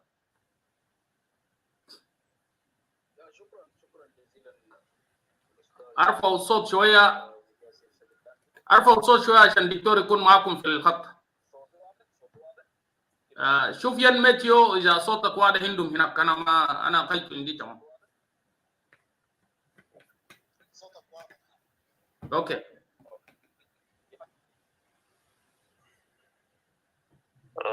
وكذلك تحيه لضيفك الكريم من الاستديو على الفيسبوك. دكتور اندرو انت سامع؟ وايضا ايوه نعم برضه الجنرال ين ماثيو ضيفك هنا على الكلوب هاوس. وتحيه برضه طيبه لكل الناس اللي موجودين تحتهم كوش ويزدهم مستمعين هنا في الكلوب هاوس. فافتكر انه استمعنا واستماع كان جيد لحوار شيق افتكر، وفي نقاط كثيره تم اثارتها من قبل كونغ واننا هنحاول نعمل مداخله حوله. لكن قبل ما انا امشي كثير لانه انا موجود هنا كمودريتور برضه بياتي لاحقا، يعني خلينا ندي جنرال ين ماثيو وبرضه نرحب بويليام واديسيوس ودين تونغ. خلينا ندي جنرال ين ماثيو فرصته منه بعد ذاك نجي نشوف باقي الإخوة اللي دخلوا وانضموا إلينا الآن يعني. ومرحبا بك جنرال. Okay, thank you so very much, Maulana Salim. I would like to also to extend my gratitude to Bashmohandis Majazif for this important topic, the current political situations in South Sudan. الوضع السياسي الراهن في جنوب السودان. In this presentation, I would like to touch based on the Murle recent incursions, the Riek Gadwech confrontations, the Lobor attacks to Pibor, and I would like to give small analysis on what we had uttered and kept on reiterating concerning the RSS. Then I would like to also to touch base a little bit on government attacks to Longuchok areas or IO-based areas. And then I will ask a final question. Will Gwang withstand the test? These are the quick issues that I would like to discuss in the context of the current political situation or the political status quo as far as the information is concerned. أنا في الموضوع بتاع حوارنا اليوم يعني الراهن السياسي في جنوب السودان. أنا داير في حديثي أتناول هجومات مورليه الأخيرة لمناطق بور ومناطق لونوي وأكشلي إلى حدود النوير الشرقية الشمالية في منطقة بتاعت عشيرة بيجوك في ناصر. الناس ما لاحظوا للحكاية دي. هذه الهجومات كان لابد من أنه نحن نتناولها. الحاصل فيها شنو؟ الناس ماتوا كيف؟ ولقوا ذخيرة من وين؟ ولقوا توجيهات من وين؟ ومنو كان وراهم؟ هذه من ناحية. برضو أنا هتناول المشاكل الأخيرة اللي حاصلة أصلا يعني ما بين مجموعات تابعة لريك ومجموعات تابعة لجنرال درويش دول. ومن ثم أنا داير أتناول قضية بتاعت هجوم لو نوير وأبناء بور المشترك لمناطق البيبور وهم بالمناسبة مستمرين حتى هذه اللحظة في مشي. من ثم أن إحنا هنحلل بعض الشيء عن الأجريمنت اللي بيسموه RSS دي. من ثم دايرين برضو نتناول في الراهن السياسي قضايا بتاعت الهجومات الأخيرة. تم شن هجومات أخيرة في منطقة لوموتشوك التابع لريك مachar من قبل قوات تابعة أصلا للحكومة والناس ساكتة في الموضوع ده.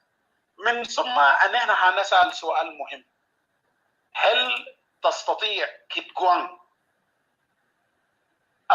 الوقوف أو صد لخطة الحكومة المتكاملة في هذه الظروف الضيقة؟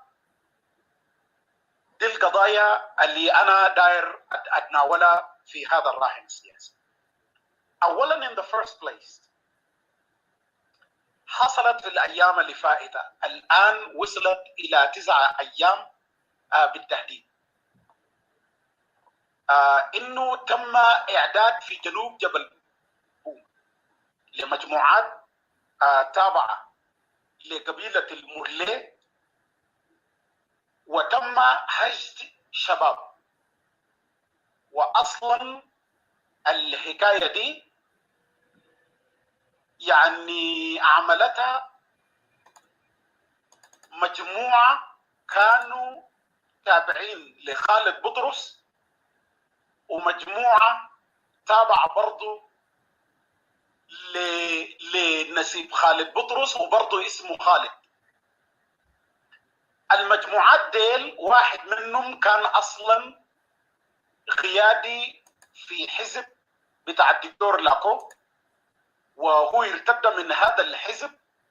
والزول ده معروف كان عنده اتصالات مبكرة مع أكول كور واجتمعوا أكثر من 5 مرات في أديس أبابا. حتى لحظة إنه الخالد الثاني نسيب خالد بطرس لما كان بيعملوا اجتماعاته في أديس وهو في ذلك الوقت ما زال عضو في جبهة خلاص الوطني. كنا برضو بنتابع اجتماعاته وكنا نتفهم الظروف. هذه المرة لما وقع الاتفاق ووصل جوبا، أكول كور طلب منه أصلا إنه يحشد له مجموعة كبيرة، وتم مصالحة بينه وبين نسيبه خالد بطرس. تم المصالحة بينهم هم الاثنين، وبعد ذاك طلبوا منهم إنه يحشدوا قوة ويقنعوا الشباب عشان يعملوا شغل. المعلومة دي مهمة شديد، لأنه نحن ما نتناول القضايا دي ونحن ما عارفين أصلا إنه دي خطة. لكن أنا قبال ما أمشي قدام يجب إنه نحن نعلم إنه في واحدة من الشوز بتاعت أستاذ مجازف ده ذاته كنا اتكلمنا بصورة دقيقة عن رغبة أكول كور في إنه أصلا ده يخش محل سلفة، وقام عمل خطط. الخطة الأولى إنه جند من أهله ومن عشيرته والناس المقربين له هو أصلا معادية لأساس PDF، وقوة تكون أكثر تسليحا وأكثر تدريبا من الأساسية. ومنطقة شمال غرب لوري دي كانت المنطقة الأساسية اللي أكول كور بيدرب فوقه القوات حقته. في خطته ده معاه طبعا ناس مشتركين معاهم توتكا يعني توتكا مع أكول كور ديل عبارة عن 1 جروب زائدا وزير الخارجية الحالي. ديل عبارة عن 1 جروب. الجروب ده شغالين ضد كول مانيان من ناحية، وشغالين ضد دانيال وينا كود، وشغالين ضد كاباندين، لأنه الثلاثة اللي أنا ذكرتهم ديل يعتبروا تاريخيا تابعين للأسفلم الأم. توتكا وما داير الكلام ده على الدوام. أي حاجة بترجع الكفة دي للأسفلم القدام توتكا وما داير الحكاية ده كله، لأنه دي مأمورية حقته أصلا اللي هو شغال فيها بالتنسيق مع الحركة الإسلامية. في نفس الأسبوع ده اللي أنا بتكلم فوقه إنه عملوا خطة، صلاح جوش مشى جوبا 3 مرات. مشى جوبا 3 مرات بتركيا، قطع بوين غطر وخش جوبا، وعلى الدوام بيجي. وبالمناسبة حتى في الأسبوع اللي مرليه شنوا هجوم كان وزير خارجية توتكاو زائدا أكول كور كانوا بيضعوا خطة حقتهم المحكمة إنه what should they do exactly. وخاصة إنه التنسيق الدائم بين خالد بطرس مع المدعو صلاح جوش ده تنسيق على الدوام معروف، وده بيعتبره ولد وعدي. فوضعوا الخطة بتاعت الانكاشن، ودي الحاجة الجنوبيين دوما يفهموا إنه حتى الأسفلم ده ذاته في صراع مع نفسه. يعني كل من يندا زايد الدين لو أنا كنت ديل وتابان دين بيحسبوهم ديل الأسفلم القدام، حتى يندين دين لورا all these people. وما هيحصل إنه الزول اللي اسمه توتكا وده هيسمح له منه يجي يخش. بالمناسبة في معلومة ثانية دايرين نقولها أنا قبل ما I go deep في تحليل بتاعت المورلي انكاشنز دي، إنه كان في ورقة طلعت قرار عديل كده ده دايرين يطلعوا أكول كور، وقرار ده يتكتب فعلا. لكن لأنه أكول كور زرع كمية من الناس في مكتب بتاعت سلفة، أكول كور قدر يعرف موضوع الورقة ده وفاجأ سلفة في واحدة من الأمسيات. أصلا it was an afternoon. حتى حتى كان في تعليمات انه اكول كور ما يجي لحد ما يعلن الحكايه دي. بدا اكول كور بمعلوماته واستزراع اللي هو عمله وتصنط العمل في مكتب سلفا وصل. وبالمناسبه في اللحظه دي جردن جوبا انتوا لو لاحظتوا كان الاشاعه بتاعت انه في وجود غوابات، والعامه العربات العامه دي طلعت بكميات كبيره خاصه في اتجاه دوري واتجاه بتاعت شمال باريا، يعني وانت ماشي مناطق بتاعت منداري. اكول كور جهز قوته اوريدي اللحظه دي باعداد غير عاديه، ويتذكروا انه مخازن بتاعت السلاح ومخازن بتاعت ذخيره بالمناسبه الاستراتيجيه كلها تحت هذا الامر، خاصه عند الامن الداخلي الاكوركور ماسكو. ففي واحد جنرال انا نسيت اسمه سلفا طلب منه انه he should come and he should be ready، لكن الزول ده نصح سلفا انه اكوركور is ready عشان يطلعوه نحن الان هنقع امام مشكله. فقام اكوركور يتجرب مشى لسلفا دايرك عديل كده، ده بعد ما جهز قوته، فمشى له وقال له ليه يا بندر تطلعني برا؟ فسلفا قام يتجرس قال له انا اطلعك برا وين؟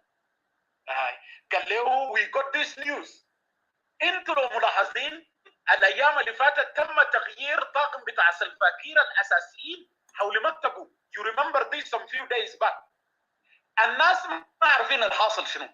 دي في الراهن السياسي انا داير اتناولها عشان اننا نقرا الخطه الماشيه اصلا بتاع اكولكور، انه هو داير يبقى رئيس. الاعداء الاساسيين بتاع اكولكور ديل كالاتي: الاقدميه الموجوده القديمه بتاعت الاسفلم ده اكولكور ما دايره، لانه بالاقدميه بيطلعوه برا. فهو شايف انه الناس الكبار بتاعت الاسفلم ديل بيضايقوه باي ثمن، لازم يطلعهم برا. ودي مشكلته المباشره مع ولد عمه منو؟ نيال دين نيال. And so many people should know this. المشكلة الأساسية إنه يطلعوا نيال دين نيال because دي المشكلة الأساسية حقته. لكن تم تحالف دايركت ما بين وزير الخارجية اللي برضه قريب أكولكور وقريب نيال. فشفتوا الكروت بيشكوها كيف. طبعا اوريدي موعود إنه يجيوا حاجة، لكن تابان دين will remain نائب رئيس لقدام. والزول اللي اسمه توكا وده اوريدي حكومه حقته هتمشي قدام.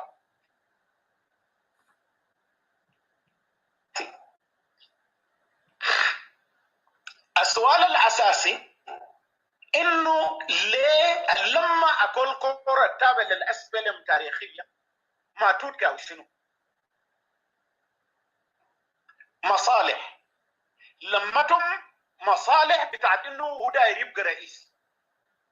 الخطه الثانيه اللي هو عملها دي خطه بتاعت تظاهرات سلميه في جوبا، وقام اكولكور طلب من بعض الضباط بتاع السكيورتي انه يشتغلوا له الشغل ده، وعشان كده تم الاعلان المشهور بتاع قال تظاهرات سلميه وكده. ده كان شغل بتاع اكولكور. لكن لما نلاحظ انه سلفا كشف شغله ده مش غير وشه سريع and now he started another thing. الخطه اللي اكولكور وتوتكا وضعوه شنو وزير خارجيه وصلاح كوش انا اقولها لكم بالتفصيل. اول حاجه يستمروا في قدقده. القدقده دي لغه عامه، يقدقدوا يعني يا استاذ مجازف يقدقدوا في اسس. يا جنرال في ناس قالوا انت مشيت كثير في العربي، ممكن انجليزي شويه كمان. شكرا. اتس اوكي انا هرجع. فهنا يا اخوانا بنلاحظ انه الناس ديل خدوا خطه انه ان الار اسس ده نظل كل مره نعمل له مشاكل، والناس الاساسيين اللي بيعرضوا التنفيذ بتاع ار اسس اكولكول على راسهم وجود كان، لانه شغالين فيها قضيه بتاع التجاره.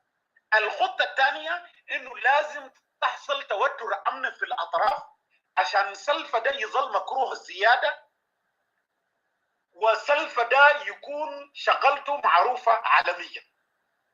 فعلى الدوام يعني دايرين ننبه الناس انه خطة بتاعت اكول كور هيستمر انه يشوه سلفا بالمناسبة because هو داير يجي رئيس بأي ثمن and people will tell us this in the future.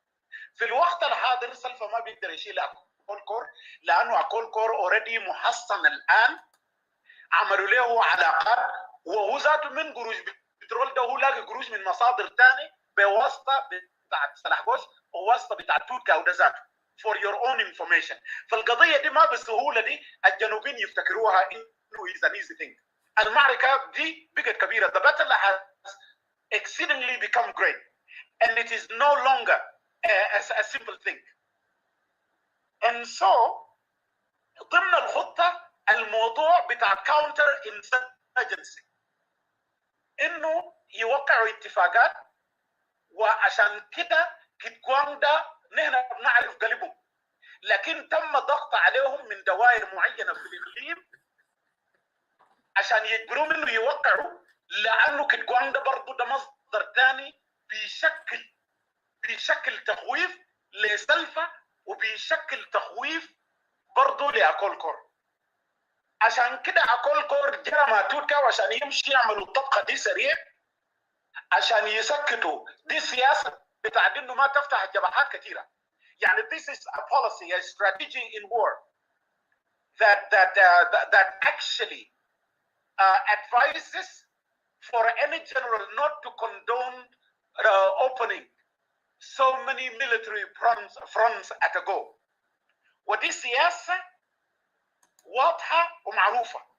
فطوال ديل جروا وعملوا agreement، لكن at the same time they are working very hard fueling the wars between the IO والفورسز اللي طلعت من الايو قبل الموضوع بتاع اعلان بتاع كيتكوان، خاصه الفورسز الموجوده في لونغوتشوك، الفورسز الموجوده برضو في ناصر، وفورسز برضو موجوده جم مابان. دي كلها فورسز تابعه لايو زمان، لكن الفورسز دي طلعت بحكم سياسات بتاعت اكول كور ده ذاته وتوتكا جاي يقسموا الناس على بال ما ريك برضه يتم اضعافه والسلفه يتم اضعافه. وبالمناسبه نوريكم للامانه والتاريخ اكول كور ده من الضباط اللي ساهموا في انه يقدموا دلائل ماديه عن سلفاكير، ودلائل ماديه يعني دوكيومنتس بتاع فساد سلفا وفساد ريك بالمناسبه بدوكيومنتس وسلموهم لدوائر عالميه ومخابرات عالميه. This you should know to your information عشان يساعدوا against his campaign. This is من ناحيه. فكده هسي it now becomes very evident and very clear why Murle were armed by Akol Kor and were given money and were mobilized by Akol Kor to actually go and destabilize these three areas. First of all, actually, they were first assembled south of Boma Hill or Mountain. I don't know what is the right name for that. And then they were sent into three axes.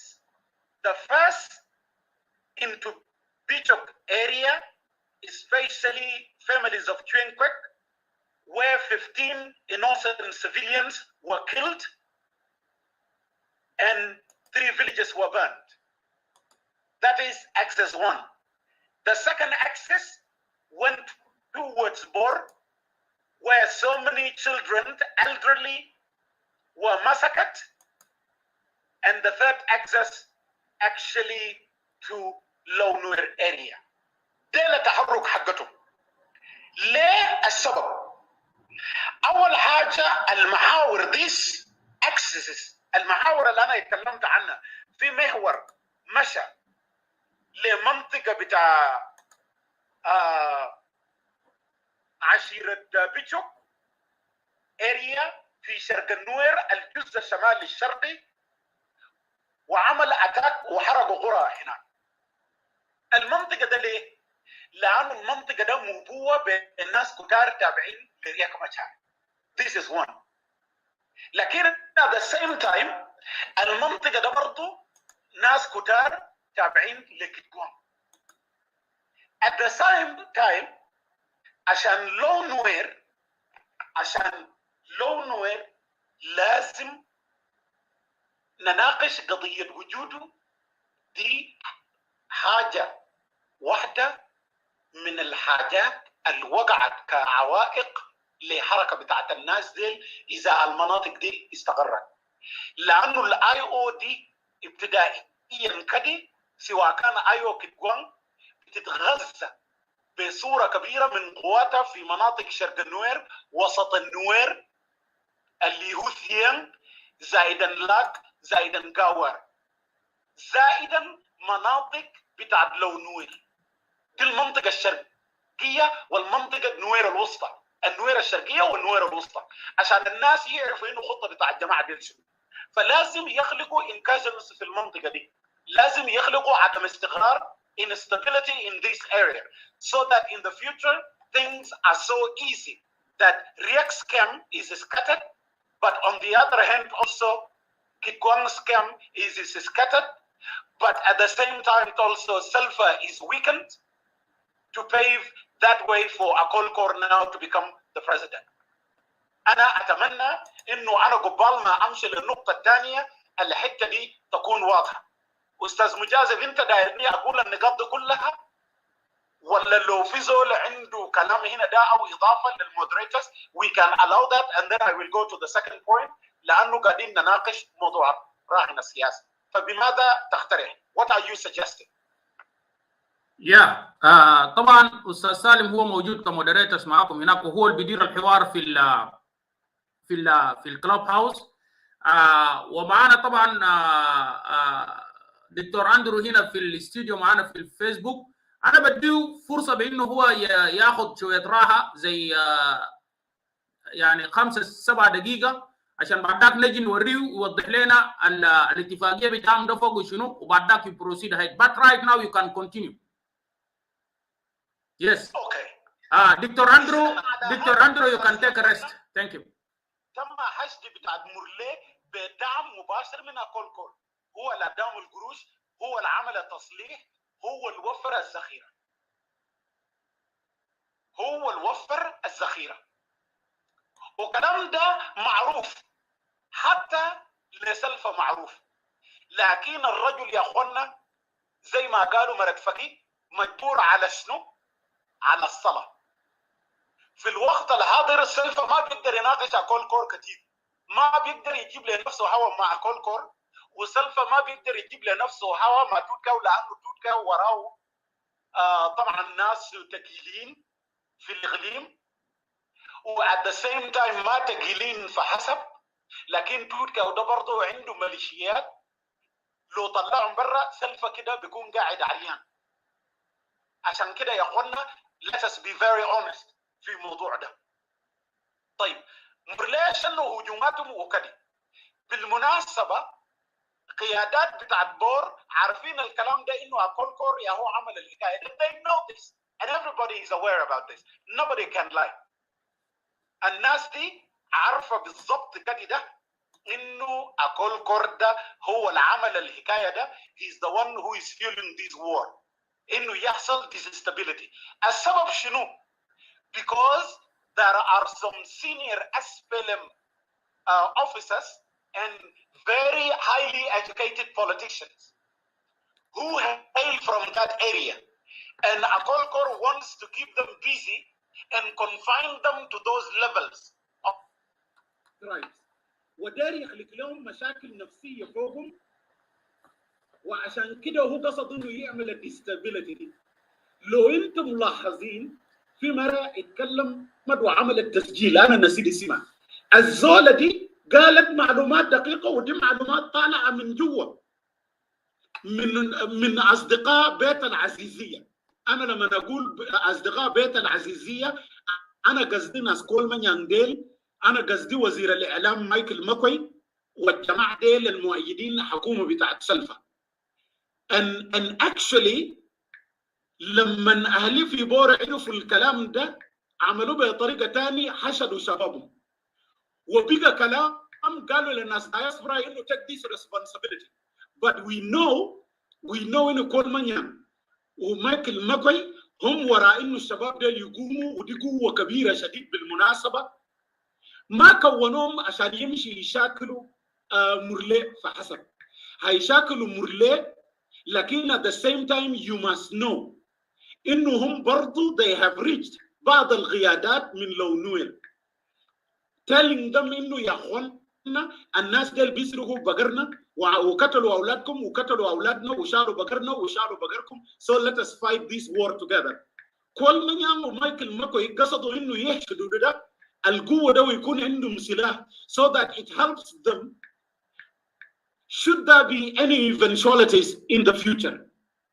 على ضوء ده الناس دول رفعوا عضلاتهم and they want to show اكل كور برضه انه ونحن عندنا عضلات، فحشدوا القوه وبرضه هم وفروا ذخيره بطريقه او باخرى لحساسيه المعلومات. I cannot say them here، بس الناس يفهموا اللبيب بالاشاره يفهم. ف what they did انه هم وفروا الذخيره، واصلا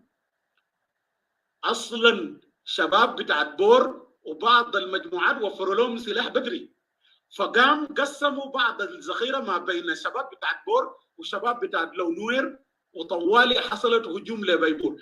As I'm talking to you هسه هم هيستمروا يطاردوا المجموعات ديل ودارين يصلوا لحد اماكن حساسه، والسلفاكير ذاته عارف، وهو عارف انه ده ممكن يكون له المنفذ الوحيد اللي بيخليه يعادل ما بين these forces that are fighting. اكل كور وتوكا من جهه دايرين سلطته but he cannot remove them لهذا السبب، وعودته لكل منيان ومايكل ماكوي ودانيال وينكو on the other hand كجروب ديل اسفل قدام. ده كده يكون انا غطيت هجومات بتاع موليه، والقضيه دي بالمناسبه will continue for some few days، ونحن هنتابع and we will continue actually giving معلومات كثيره فيما يختص من هذا الشأن. هذه من ناحيه. But on the other hand, I had also spoken about continued attacks between Riek and Garwich, continued confrontations. Now, if you recall, some few days back, when the Gwang Declaration Declaration signed the pact, the Khartoum II pact, with the government, Riek Machar issued actually a military circular and a memo. And of course, a military memo comes in form of an instruction that now that Gwang signed an agreement with the government, with the SPLM IG, on the other hand, very funny enough,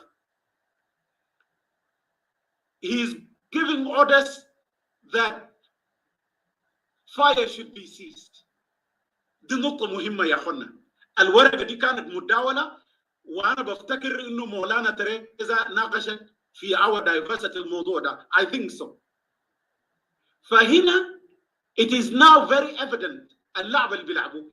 أول حاجة رياض قال إنه كتقوان وقع اتفاقية مع شنو يا أخوانا؟ قال مع الاي جي ديل منو؟ ما ده ذاته بوريك انه يعني جنوب السودان ده فوق لخبطه كيف. يعني that shows you the level that these people have reached and have arrived into. يعني شنو؟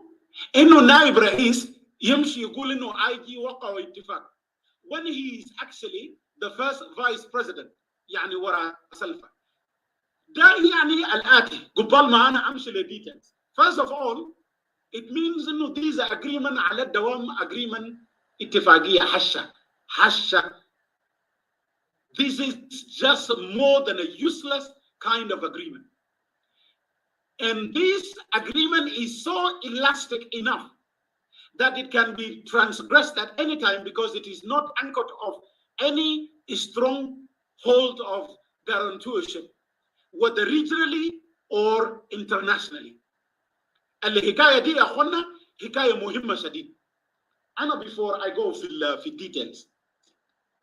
One, رياك يكتب الكلام ده معناه رياك cannot be reported to about any security issues happening in the country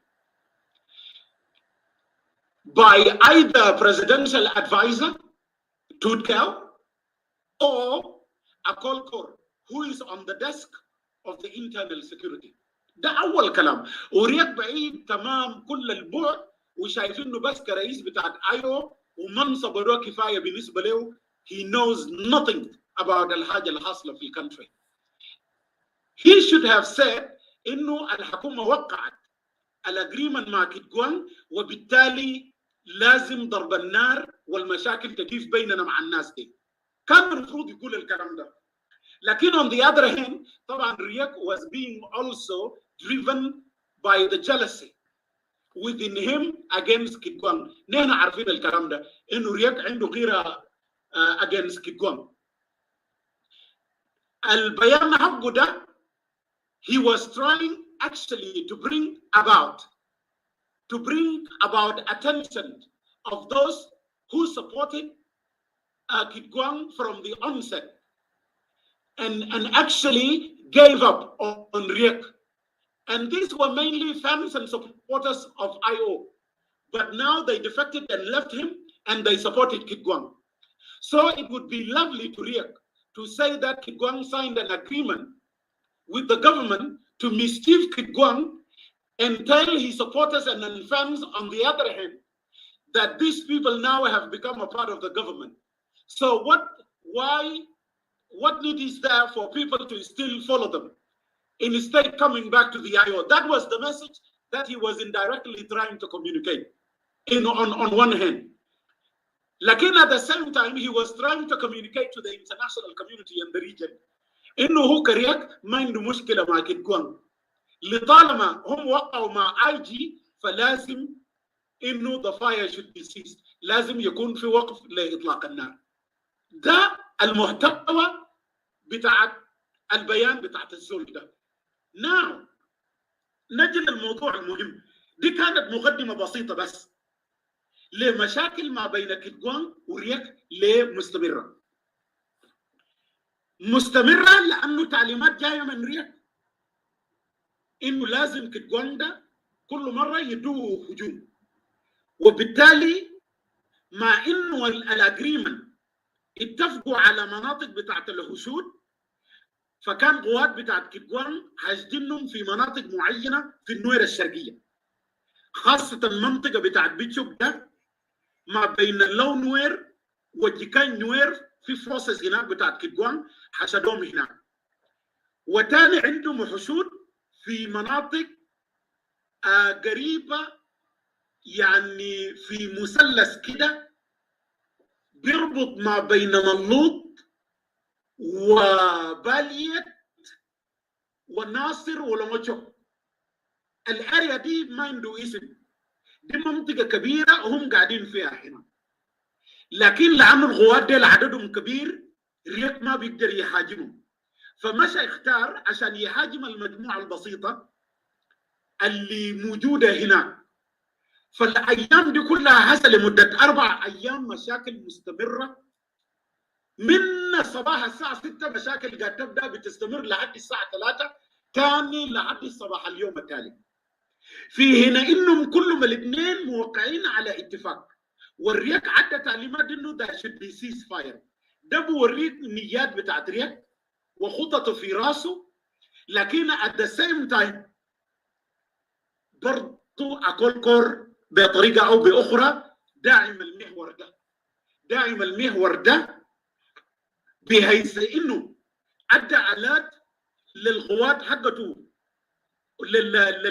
للضباط حقته الموجودين في ملكال ماسكين الاريا ده، والضباط حقتهم الوزعوا في منطقة لوموتشوك I mean في منطقة مايوود ومنطقة بتاعت الناصر. دي حكاية كده بقت واضحة بالنسبة لنا الشديد إنه السياسة دي ماشية نحو وين، هو الانقسامات والكتل الموجودة داخل الحكومة متجهين وين. And that's what exactly is happening.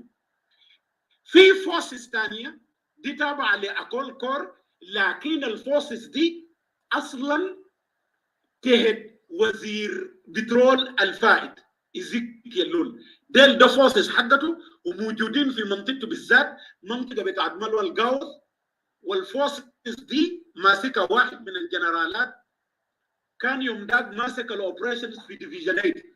دين تون بيعرف الكلام ده. انا نسيت اسمه. I'm trying to recall his name. منو يا رب؟ المهم I will try to recall his name later. Teng Tong, do you know his name? Can you remember the name? Yes, I remember. اسمه كورشول، اللواء كورشول او الجنرال كورشول. ده برضه طلع من ايو، وكان عنده مشاكل ما بينه وولد عمه ثاني اللي اسمه وشان فوت، جنرال وشان فوت. كلهم الاثنين كانوا تابعين لايو. حصلت مشاكل بينهم ولحد ما شالوا بقاك ولحد ما يستلموا مايوت من ريك مشار. ده بيتهد وشان فوت ذاته اللي كان مدعوم من قبل وزير بترول السابق الأسبق. فكده it is now very evident نفس القوات بتاع الوزير ديل تابعين لجهاز أمن، ووجان فوت ده دايركتلي زائد كورتول ديل تابعين مباشرة لأكول كور، لكن بديرهم بواسطة بتاع وزير البترول. طيب القوات بتاعت وجان فوت ده حشدوا لك قوة بتوجيهات ذاته من أكول كور، وصلوا القوة دي لحد ما طلعوا من جيكو. مش من جيكو، من ملو، منطقة كده بيسموه ملو. ملو ده يا أخوانا ده أول الحدود بعد ما تطلع من منطقة بيسموه بيوت. بيوت ده عبارة عن خور كبير بيفصل ما بين مايوود، ما بين مقاطعة مايوود ولونجوك، الناس اللي عارفين الجغرافيا ده. ففي غابة موجودة هناك مشهورة فيها أفيال، فيها غزلان بكمية كبيرة، أصله ما بتغيب من الحتة دي. فوشان حشد قوات حقته في الآية دي، لكن لاحظوا إنه الخورة البحيرة الصغيرة دي هي بحيرة يا رب نسميها نهيرة الصغيرة ده، يعني this brook يعني نهر بسيط. الفوسس حقتهم قاعده هناك ووفروا لهم تعيين، بينقلوا لهم 3 مرات، يعني 3 مرات في اليوم بيرموا لك اكل. طيران ديل جايين من وين؟ just leave it for yourselves. وذخيره حقتهم فل. لكن القوه المهاجمه دي ما القوه دي. القوه المهاجمه جايه بطريق محاور برضه، قايمه من ملوى القاهوث، جات قريب بخلا كده بتاع خورمشار، بيجوا بخلا كده بتاع خورمشار، يجي يقعوا كده في فضا كبير الموديك لملو. وملو ده اول حدود بتاعت ايو، اول قوات بتاعت ايو موجودين في الملو. ده المحور الاول. المحور الثاني يجوا برضه بنفس الشارع بتاع خورمشار ده، لكن يقطعوا مباشره، يمشي يقعوا في مفين، في غابه كده بيقطعوه، اسمه روبلت. بلغتنا اسمها روبلت. يعني روبلت ده معناه غابه الوحش، يعني اللد ده وحش مشهور انه الناس بياكلوهم هناك زي الدببه وكده، موجودين في الحته دي. فطلعوا بالاريا ده بالمحور الثاني، بيمشي بيقعوا فوق، بيلقوا القوه الفوق وهيد كوارترز بتاعت الايو في لوموتشوك. القوه الثالثه تهاجم في تجي بنفس الخلا برضه، لكن يتقسم على المحور ده، يمشي يقعوا في منطقه بتاعت ونطوشينيوك. ونطوشينيوك ده منطقه بتاعت مجموعات عشيره جيران. الجنرال المرحوم اللي اسمه صدام تشايون تابع لهم. ومطيان ده برضه دي عشيره جيران. اكثر الناس اللي جايين من منطقه بتاعت ملوى القاو ديل اكثرهم اصلا هم من عشيره بتاعت تينيا جاني. ديل معروفين. اللي منهم الوزير الاسبق بتاع البترول زكي اللول ودقدو. ديل جايين من الاريا دي. يلا وشندا جاي من مايوت مباشره. طيب كده الهجوم تم بثلاثه انجلز. ده استلموا ملو سريع ويستلموا مطين ويستلموا ونطوشينيوك. كده ريك ما تعرف انتهى في الاريا ده وطردوا كل المنظمات اللي شغاله في الاريا ده ورسلوهم ودوهم لمنطقه بتاعت فيهم وودوا بعد منظمات جمع بان وفوسز بتاع الريك ده اتطردت هناك. لسه هسه they are preparing themselves عشان يعيدوا هجوم. كده يا اخوانا من هناك القوه الموجوده في ونطوشينيوك دي استمرت عملت اعاده ديبلويمنت نحو شارع طويل كده بيشيلك من لوجوك لحد اريا بتاعت البترول. لحد اريا بتاعت البترول. الشارع ده يا اخوانا شارع طويل. انت بتطلع من محل اسمه جاك بتمشي محل اسمه بنيتنج. من بنيتنج ده بتلقى الصحراء الكبير ده وطوالي كده بتقابل الفوسس الثانيه الواقعه تحت اي جي. ده كده الدائره ده اكتملت كده بقت منطقه كامله تابعه لاكولكور مباشره من دون اي خسائر. كده اتمنى انه الفكره وضحت.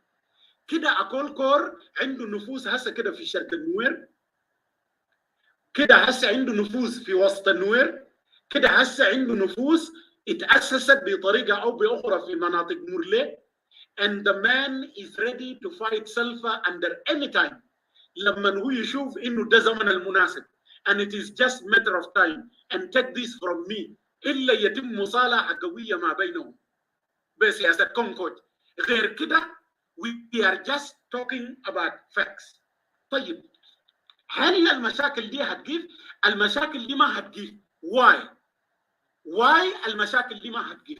ما هتجيب لسبب انه اكولكور بيستمر بسياسه بتاعت كاونتر انسرجنسي اللي هو انه يفرق بين ديل وديل عشان يمثل نفوذ زياده.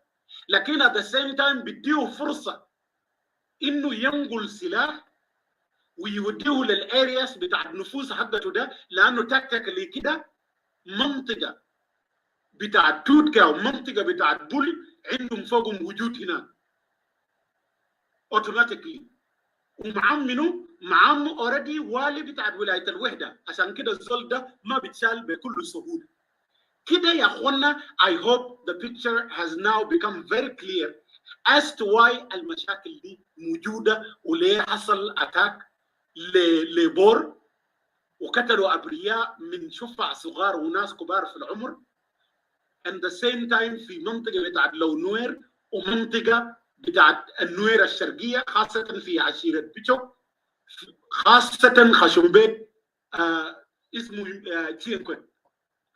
كده the picture is now very clear. طيب لاحظوا انه الشارع ده لما نحن نتكلم انك انت وصلت لموتشوك كده ربطوك بالرنج وكده ربطوك بملوط. معناه اذا الكنترول كده بتاعت الاويل اوريدي تحت اكولكور. ما مجرد شركات وبس. الضباط اللي بيرسلوهم هناك ديل معروفين اكثرهم ده اكولكور او بيرسلوا موديل ناس بدينوا له بالولاء. وهم المباشره بيدوا دعم المباشر لذيس فوسس.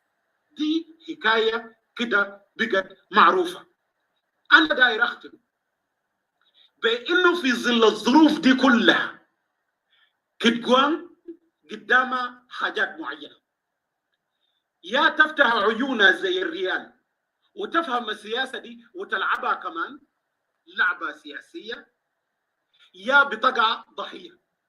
لانه الاجريمنت دي ما فيها اي حته كده مفيده غير ما انه يقدر يستمدوا قوتهم ويحشدوا القوه حقتهم. يا بيتحولوا لحليف برضاهم او بعدم رضاهم لاكولكور if they are not careful. عشان كده انا سالت السؤال will Kit Gwang SPLM IO withstand the test or not؟ 3 وده كلام انا ما داير اخش فوقه very deep now، لكن we can talk about it استاذ مجازف next time عن انه الاجريمنت ده اين الاجريمنت من باب ده كله. الاتفاقيه بتاعت ريك ماتشار ده حاسه كده اتضحت انه قتلوها من بدايتها للنهايه، ما فضل فيها الا حته بتاعت المناصب. يودوك وين؟ قال انت عضو برلمان، يودوك وين عضو برلمان في جنجلي، يودوك رومبيك and you become very happy قال honorable فلان وكده. طبعا اهلنا ديل ما بيحبوا التايتلز، والبلد كله يكتروها فيفا ريك ماتشار سلفا وياي، لكن people are not going anywhere. انا اكتفي بهذا الغدر. اذا في اسئله او اضافات بعدك عندنا ناس ثانيين دايرين نضيفهم دايرين منهم يتكلموا، وانا بسكت لحد هنا. شكرا. شكرا سعاده الجنرال ين ميتشيو للمعلومات القيمه اللي انت قلته. انا حدي فرصه اخيره طبعا عشان دكتور اندرو يعمل الملخص بتاعه الاخير بموضوع بتاع الاتفاقيه بتاعت السلام، وهو سمع حديثك كله، ولكن انا داير اخليه هو يشخص هل الاتفاقيه بتاعت الكيت جوانغ ده where is going. And I think General Yen Metio spoke out a lot of things, and it seemed to us like, you know, when Akolkor is also part from that peace agreement that have been signed in Khartoum, and then you can elaborate on that, and then we'll finish from there, and then we'll continue in the clubhouse. Lana na shufta deng bardo guide here, so that he can proceed ahead. I will give only like, you know, to speak out يا نايدا دكتور بموضوع بتاعت الاتفاقيه، وبعدك نلخص عشان نخلي فرص للاسئله الموجوده سواء كان لجنرال ين ميتيو او لاخونا موجود اوديسيوس وبرادر دينج as well. So and then also General Meteo, it's a guy cannot moderator because we have a lot of things also to talk about it later on. Thank you. Thank you very much brother Majazif. ده يعني يوم عظيم، انه نحن فتحنا حاجات كثيرة، و يعني انا يعني I'm very happy بالمعلومات الأخ my younger brother Yen Matthew, General Yen Matthew. I call it intelligence report really, because there are such details. يعني في detail بالدقيقة، يعني ورانا الخطط دي. طبعا ين ماسيو بالفعل هو جزء من البرين بتاع SPLM اللي كان في SPLM. That used to be my problem when I was at the Democratic Forum. I always wish Yen Masio to be on my side and not opposite to us. Because but that is why I avoid the اليوم ذاك احتكاك اللي كان ممكن يحصل بيننا. قلت لا أنا I will not debate with Yen Masio because we will clash. يعني ما في زول برمي الثاني، لكن ممكن نرمي sideways. أنا أرمي في الظهرين وهو يرمي في الظهر هناك. نمرة 2 رفضت أناقش مع ين ماسيو كأخوي الصغير، ونمرة اثنين في مشكلة بتاع النوير. Why Nuer are fighting against one another? I say this, and I want Yen to understand. One of the avoided the clashes بيني وبين الزول نوراوي وبعدين بالمناسبة نوير ده خلايا بتاعت Dictor, can you just proceed in the I just want to appreciate, and I agree with the entire, I don't need to comment. I just entirely agree with Yen Matthew with التقييم بتاعه والمعلومات اللي هو ظهر لنا. Gwang peace, Khartoum peace agreement. Some of it, Yen Matthew قالوا لنا الضغوط اللي بوراء الخرطوم peace agreement.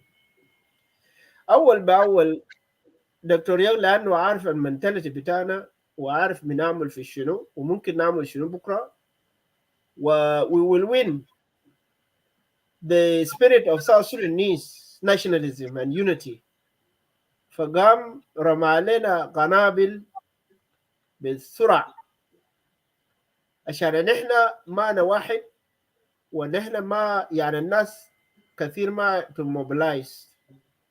That is to tell me بالمناسبة Dr. Young is not house arrest.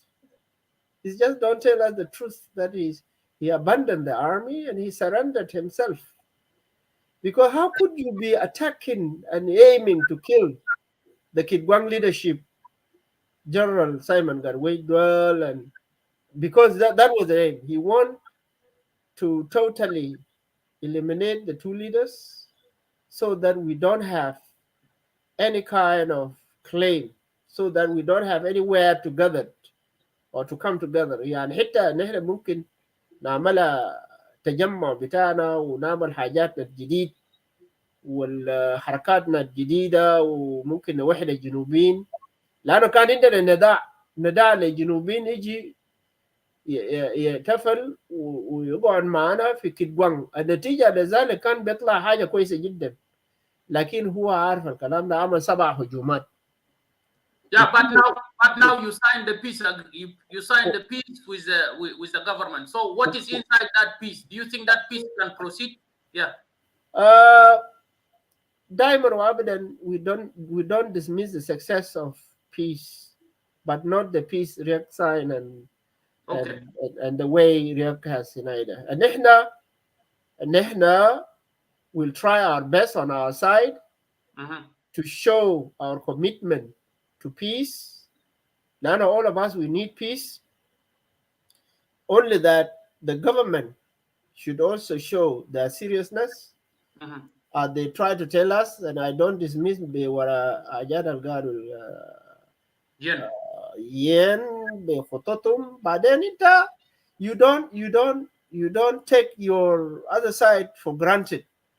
يعني ما ممكن تقول والله يا أخي خلاص الكيك جابوها وخلاص نحن نمشي جوبا زي ما نركب طيارة ونمشي جوبا زي ما دكتور ياك مشي جوبا. فنحن we will try our best. There were 2 papers signed, and you need to know this.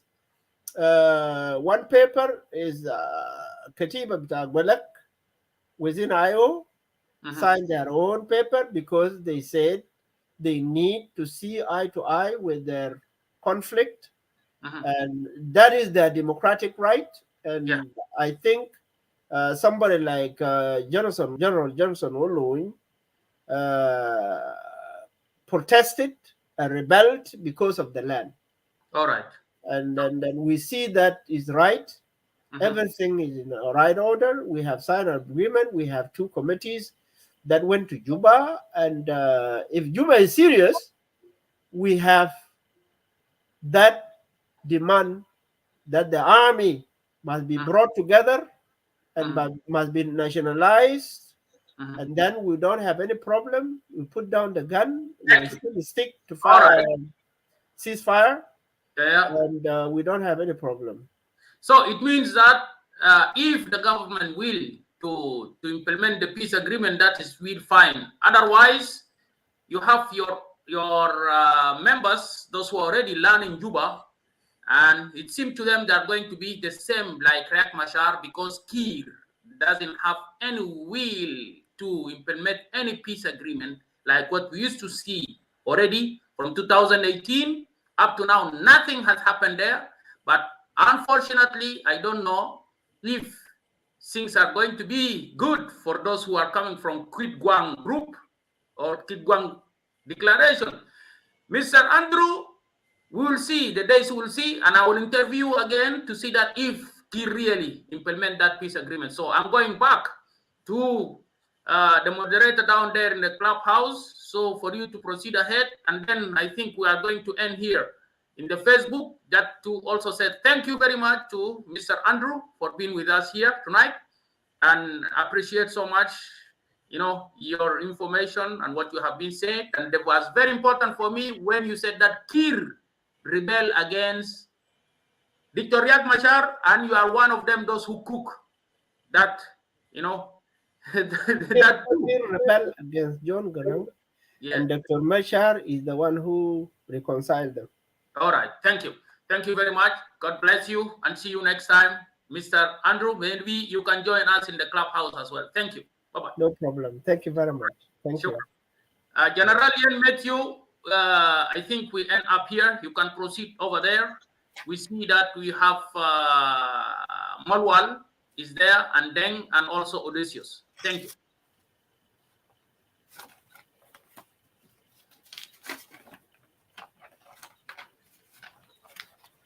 General Ian Matthew.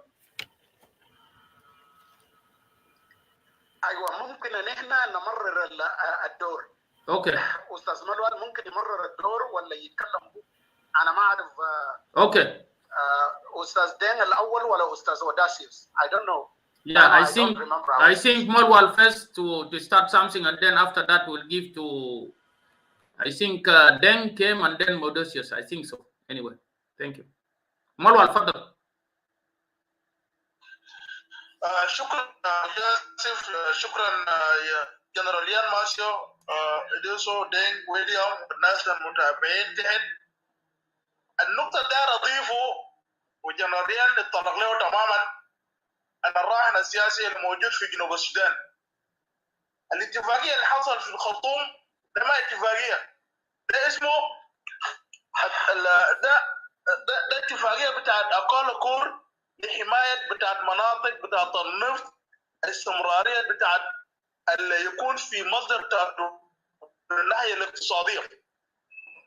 لأنه نحن الشيء اللي شفناه في الخرطوم ده ما عنده أي سابقة بتاعت الكلمة الموجود في جنوب السودان، والانكلودين حتى في السودان الواحد لما كنا فيه.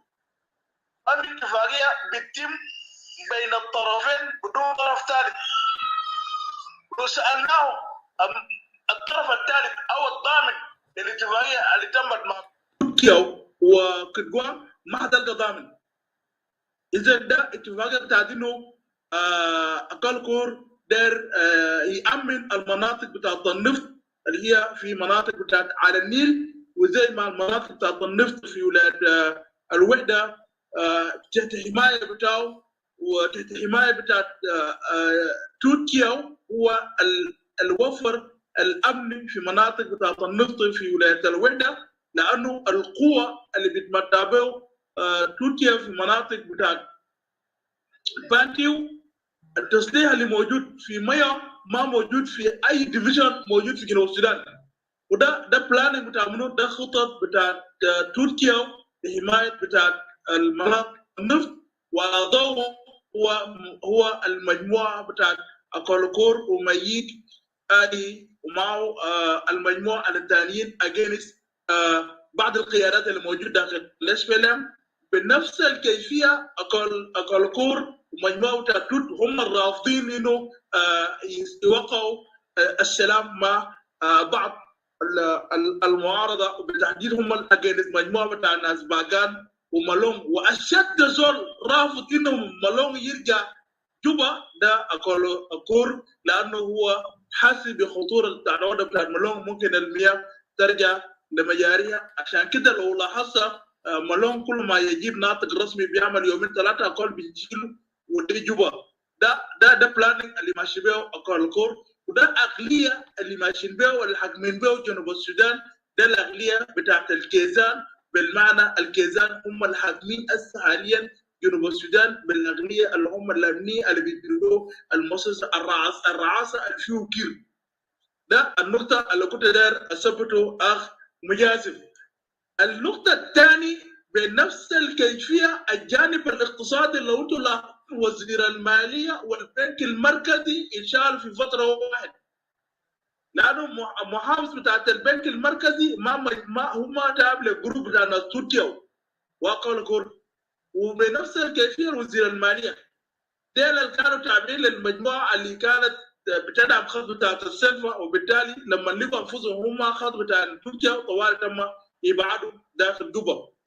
ده الوضع الجانب الاقتصادي ما يعلق به الاداره بتاع دوله جنوب السودان في الوقت الراهن. بالمعنى يا جنوبيين عشان تعرفوا للامانه والتاريخ انه جنوب السودان في الوقت الراهن من 2013 ليومنا هذا تدار باغليه بتاع الشلوليات. اي مجموعه اي جروب داخل جروب هو بيحتل المؤسسه يقعد فتره بتاعهم، لو انتهى بيطلعوا بيجي مجموعه على التوالي، وهنا بيطلع الضحايا هو المواطن الجنوبي الغلبان اللي عايش على الوهم انه في حكومه قاعد تدير في الدوله، انه ما في حكومه موجود في جنوب السودان، بل هي عباره التكتلات بتاعت الشلوليات بتاعت المجموعات عندها مصالح بتحمل مصالحهم الشخصيه فوق لمصلحتهم، فوق للمصلحه بتاعت الوطن، فوق للمصالح بتاعت الوطن، فوق للاستقرار بتاعت الدوله، وفوق الاستقرار بتاعت الناس تبني الدوله عشان اللي تكون عايشه في امان. ده الاغليه اللي بيدير به جنوب السودان في الوقت الراهن. اذا لقينا الرئيس الشرعي والفعلي لجنوب السودان بنلقى تركيا وهو الرئيس الفعلي مدعوما من اقل، بالمعنى بدا الخطط اقل ينفذ، وهو في الحمايه والاعدادات بتاعت البترول في يدهم، اعدادات بتاعت الاقتصاد كلها في يدهم، يحركوا البلد زي ما دايرين. فده الاضافه كنت داير اضيفه يا استاذ مجازف، ونخلي الزملاء الثانيين يشاركوا. وشكرا. شكرا استاذ ملوان، ونشكر معنا الجنرال ين ميتيو. طبعا هو هيعقب جزء من جزء. نشكر الناس الموجودين فوق والناس الموجودين تحت. اول حاجه الفرصه نديه لدين، وبعد ذاك نجي لاودوسيوس، بعد ذاك تقريبا هو مين ويلما ولا ويليام، and then بعد ذاك ندي لبرادر تشارلز دين. Thank you. Brother Deng, can you go ahead? Thank you.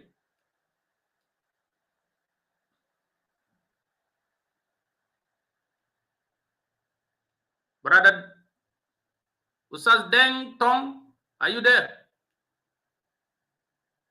Okay. So I think General Yen Meteo Malwal will go to Odysseus then, because Deng Tong is not responding. Odysseus, can you go ahead? Thank you. First of all, thank you, Brother Majazif and Mr. Magwa, Mr. Yen, and greetings to all of you guys and those who are listening. Yeah, I had a question I was trying to, but unfortunately, of course, the guests have left. But the question was concerning those agreements, because there's something here. First, there's one question that I was trying to figure out. What are the main real, issues or concerns that they are fighting for? Because, I mean, we understand they have disagreements with the React faction, and they have become a different faction of rebel movement. At the same time, I understood he just mentioned earlier that Mr. Oleni was actually fighting for the land. But then the other question that will come up here is this agreement. And I think Brother Ian Matthew have kind of explained some points there from his analysis, but I was wondering, I was wishing that he would have the chance, and that's why I was blinking my mic earlier, trying to ask question, but it's all right. But the main thing that I see here on these things, and including, I'm going to add my question here, is that this phenomena of all the time when we see rebels or movement or any oppositions, they stand on this new style of negotiation, and the regime is manipulating very well. this illegitimate regime that is now running the country is knew how to kind of like entice the rest into bringing them in by let's sit down and dialogue while they are violating everything within the country.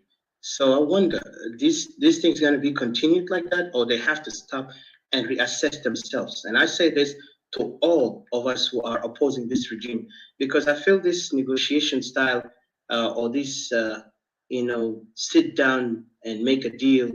It's really, it seems like an old thing, and it does have not any future or hope for it. From my perspective, I see this because these guys are thriving when they see people have no any pressure point, because right now there's no pressure point on the regime. Once people have put pressure on the regime will begin to succumb to the understanding that people don't want them there. But the more I see this way people going forward and more disagreement with other rebellious movement, it gives me a lot of questions that I don't know if they will be answered by those who are protagonists of this issue. So all I could say is that there is a lot of things that the South Sudanese need to assess. And earlier he was talking about, I remember Mr. Andrew was saying that those, because he talked about separation, those who call for separation, they are actually helping the regime. And I've heard this from many fellow opposition brothers and sisters who think that, if we're not aligning ourselves together to remove the regime, we will actually giving the power to the regime. I definitely disagree on that, because I see that the regime is actually love that people will pay attention to them. But when we go back to reassess our geographical beginning, and then reassess also our demand as people, from all these tribes within the country, and starting with the regional map that we have, then we will actually begin to find a solution, because we know actually what's the real problem there and who's the real problem. But the problem is when we are trying to kind of deny the fact and try to make it into it's just a political issue. It's not deeply rooted to another historical issues that started for a long time ago, even from the inception of the SPLM, because SPLM was the chaos that brought this tribalism. Because I would say it is a tribalistic conflict that is increasing to devastate the country and get the country to a place where we are not going to find any solution that easy. And in particular, if there's any negotiational terms with the regime, because this regime is actually building such things because they want to dominate based on ethnic domination. And then they also see the weaklings who will succumb to him and be the second servant or the servant to such a regime. So I feel like it's better for us to focus on regrouping and assessing ourselves based on the regional side. And this is what I say. But of course, I'm where I stand. But this is the political situation, because this is a very critical issue that goes so deep that we cannot just ignore it. Because the more you ignore it, the more it shows it's getting bigger and bigger. From my side, thank you. Maybe if anything else, I will add later. Thank you, brother. Yeah, thank you very much, brother Odysseus. I would like to let General Yen to give his comment about some things that what you said about the oppositions, or anything that way he see that is necessary, where he can answer it or to clarify some here and there. General Yen Meteo, you can go for that, and then after that we'll come back to Deng Tong if he's there. If it's not, then we'll go to William, and we'll come to Brother Charles then. Thank you. Well, gratitude, respect, and honor and salutations I extend to my brother Odysseus after a while. And actually, some of your concerns and questions were directly traced to the guest speaker. I wonder he was invited to join the clubhouse, but I'm not really sure whether he joined as a listener or not yet. But in case, if Deng Tong comes, Deng also can respond to some of these questions, because he's a member of Gwang SPLM. However, I would like to make some pieces of comment to very important and strategic points that you have uttered, my brother, which I would, in the beginning, want to ensure you that I register consent on your direct analysis that you made. First of all, to think that there is a kind of a responsible government would be indeed suicidal. This is like committing suicide. These are bunches of robbers. These are bunches of thieves that are around the government in Juba. That's why you see most of them are not even qualified. See somebody like Tutkel. What qualification does he hold or experience? What merits do bring him to actually to be as important as he is? Take the Minister of Foreign Affairs. This is a human being who was a member or in a corporal in Marines. He was not, my brother, even an officer. He was not anything. He just came there. Salva Kiir brought him through Nial, I think, and suddenly the man became a Minister of Foreign Affairs. Imagine, how do you expect such a country to go anywhere? That's why when anyone takes any decision to go his way or her way, that cannot be, at least in a way or the other, be argued simply because the door is now open for anything to happen in the so-called South Sudan. We don't know exactly where the country is going. However, we do know the situation is indeed abysmal. In my analysis, I was very clear. There is nothing that is substantial in Gwang agreement that you can speak about, that can even allow you to give real exegesis and real analysis as to what would be the end game after this.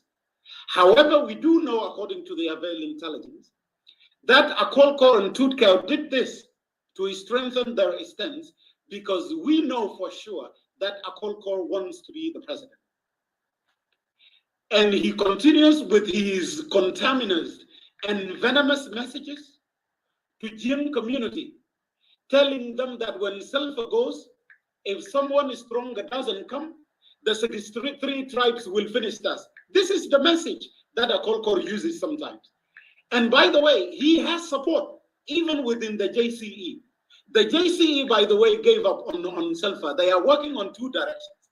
First direction, to bring a young member intellectual that they think will keep them in power a little bit and will save them some of these cohorts of kids who looted money, killed people, did a lot of bad things and devilish things that you know. And again, they know because of their wrong policies, they know the country will disintegrate, but not only disintegrate, they will be held responsible. That's why these folks, my brother, are not stable psychologically and mentally. So they will have to create on a daily basis what you know already, what we call counterinsurgency in the army or military. And that's what exactly they are doing.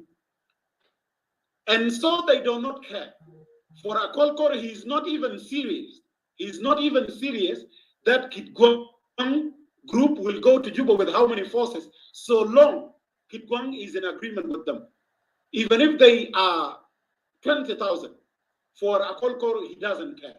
But for Selfa, he indeed cares that Kitgwang should not be allowed to bring those forces.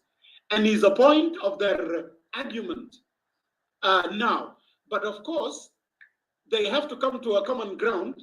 Otherwise, both of them are elephants, given their context, not because I believe they are elephants, but given their context in the community and in South Sudan now, that they have money in their hands and they have the army and security sector in their hands, so they would continue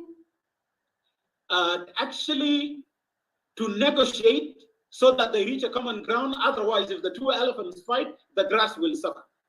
And these grass are these human beings that you know that are making noise in Clubhouse these days.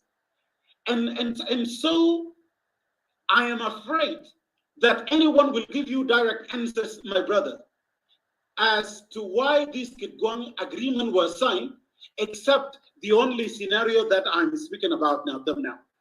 For Gwang group, maybe they have their own scenarios, but none of us knows exactly. I don't want to read their mind, even if I could smell some of the things. But I believe Ustaz Deng is here, Deng Tong is here. He's the right person to speak about Gwang, or if Molana Andrew comes. Thank you. يا سعادة الجنرال انت قلت لي عندك حاسه بتاعت شم قويه مره واحد. Anyway, let's give to Deng first of all, and then I will come to William and then Charles. And thank you also for those who are here, and also I would like to welcome Molana Teresa. Thank you. Just quick addition to that, just about the army also he mentioned, maybe also Deng Tong can clarify, because they are, even he's optimistic on the idea that there will be a national army, while this is even itself is an ironic, but I would love to hear from Mr. Deng Tong. Thank you. All right, proceed. Mr. Deng Tong, you can go ahead. Thank you. صوت ما عنده يا جماعة الحاصل شنو؟ كده اطلع وتعال تاني ولا نعمل شنو؟ الكلام ده صوت وين؟ كده سامعني؟ ايوه فضل عندك بين 5 ل 7 دقيقة، لأنه في حاجات لازم ترد عليها وأنت طبعا عارف الحاصل شنو. فضل. أنا ما سمعت الأسئلة، لكن ممكن زول يرجع لي الأسئلة شوية، لأن أنا كنت تلفوني كان turn off and كنت برا من بيت، كان بطارية بتاعي نزل. Okay. So I didn't hear. Odysseus, okay. Do you have again, Odysseus? Can you proceed for the question for 2 minutes or 1 minute and a half? Thank you. Yes, sir. Okay, thank you, and greetings, Brother Deng. My question was directed to Mr. Andrew, your spokesman, and he was talking on the base of this negotiation. The agreement that they have done in Khartoum. I was trying to understand what kind of, what are they're going to benefit from such agreement when they themselves are, they have a valid, points to reject, the RCS because of a land issue and other things. And then now he's saying that everything looks like he's very optimistic on this agreement. Plus, he also added that they're also looking forward to this, what do you call, mixing of the army, their army with, the army of the regime, while there will be a national army. While we know even itself, the regime has violated a lot of things, including even the RCS. And also we know that this regime is one of the tribalistic regime that is encouraging and inflating this tribal hegemony that is now running the whole country. Thank you. Then, Fadal. Yeah, thank you for your question. Actually, what brought me in, I would like to speak in Arabic, please, and you excuse me. تفضل اتكلم باللغه اللي انت تقدر توصل بها معلومه بطريقه كويس. تفضل. يعني هنا عندنا الحق نتكلم بلغتين، اللغه العربيه واللغه الانجليزيه، وممكن جزء بسيط من السواحيلي، غير ذلك ما بنقبل اي لغه ثانيه. شكرا.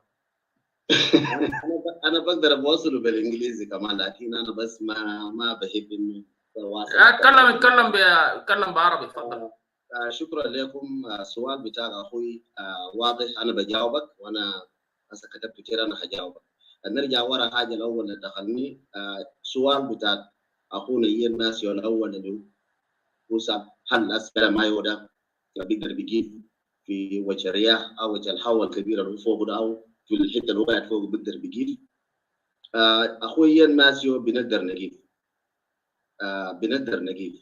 ليه بنقدر نجيب؟ اي زول جيش ما زي سياسي. الجيش ميدان، وانت الحمد لله جنرال انت في ميدان، الجيش ده ميدان، والجيش بيتوقف على العساكر والقوه اللي عندك. جيش ما زي سياسه. نحن بنقدر نجيب. ان شاء الله كان 5 عساكر ولا 20 عساكر بقدر بعملوا حاجه. نحن بنقدر نجيب لانه الجيش نحن ما سياسي. لو كان سياسيين كان بيتغلبوا علينا، لانه هيفرتقونا الجدول، لكن نحن جيش وعندنا جيش تحت، فبنقدر نجيب. ده إجابة تاعي لأخوي إيان ماسيو. إجابة تاني لأوتيسو about موضوع بتاع السلام الناس كتوان الحمد لله تجيبتوا لي أنا كل يوم الناس بيجيبوا كان عندهم ما قاعد نخش لكن جد أخوي أوتيسو جا قبضني في رقبة لا أنا ما أدري نجاوب أسئلة زي ده كان لكن جا قبضني في لا رجعت الجيش ما أوتيسو تكون الجيش تعرفني كويس كمان أنا هنا كان الجيش في حاجات ما بيجاوبوا طوال مباشر في حاجات بيجاوب نتكلم باللغة بتاع الجيش أنا هنا السلام ده كنا مضيناه أول حاجة كنا تكلمنا عن security arrangement كنا ندير security arrangement to be implemented لأن أنت الجيش لو عندك سلاح بتاعك في يدك ما بيشيلوا السلاح بتاعك وما بيدوا ذخيرة بتاعك معناته أمين لأن الجيش لو عنده ذخيرة عنده سلاح هو أمين هو قوي لكن الجيش لو عنده كاكي بس وما عنده سلاح ده ما جيش فأنا طلبنا إنه هنخش بالجيش بتاعنا لو هو نجيب وتلاقي السلام ده دنام 3 شهور 3 شهور هسه مره منه شهرين قرب ينتهي خلاص باقي شهر واحد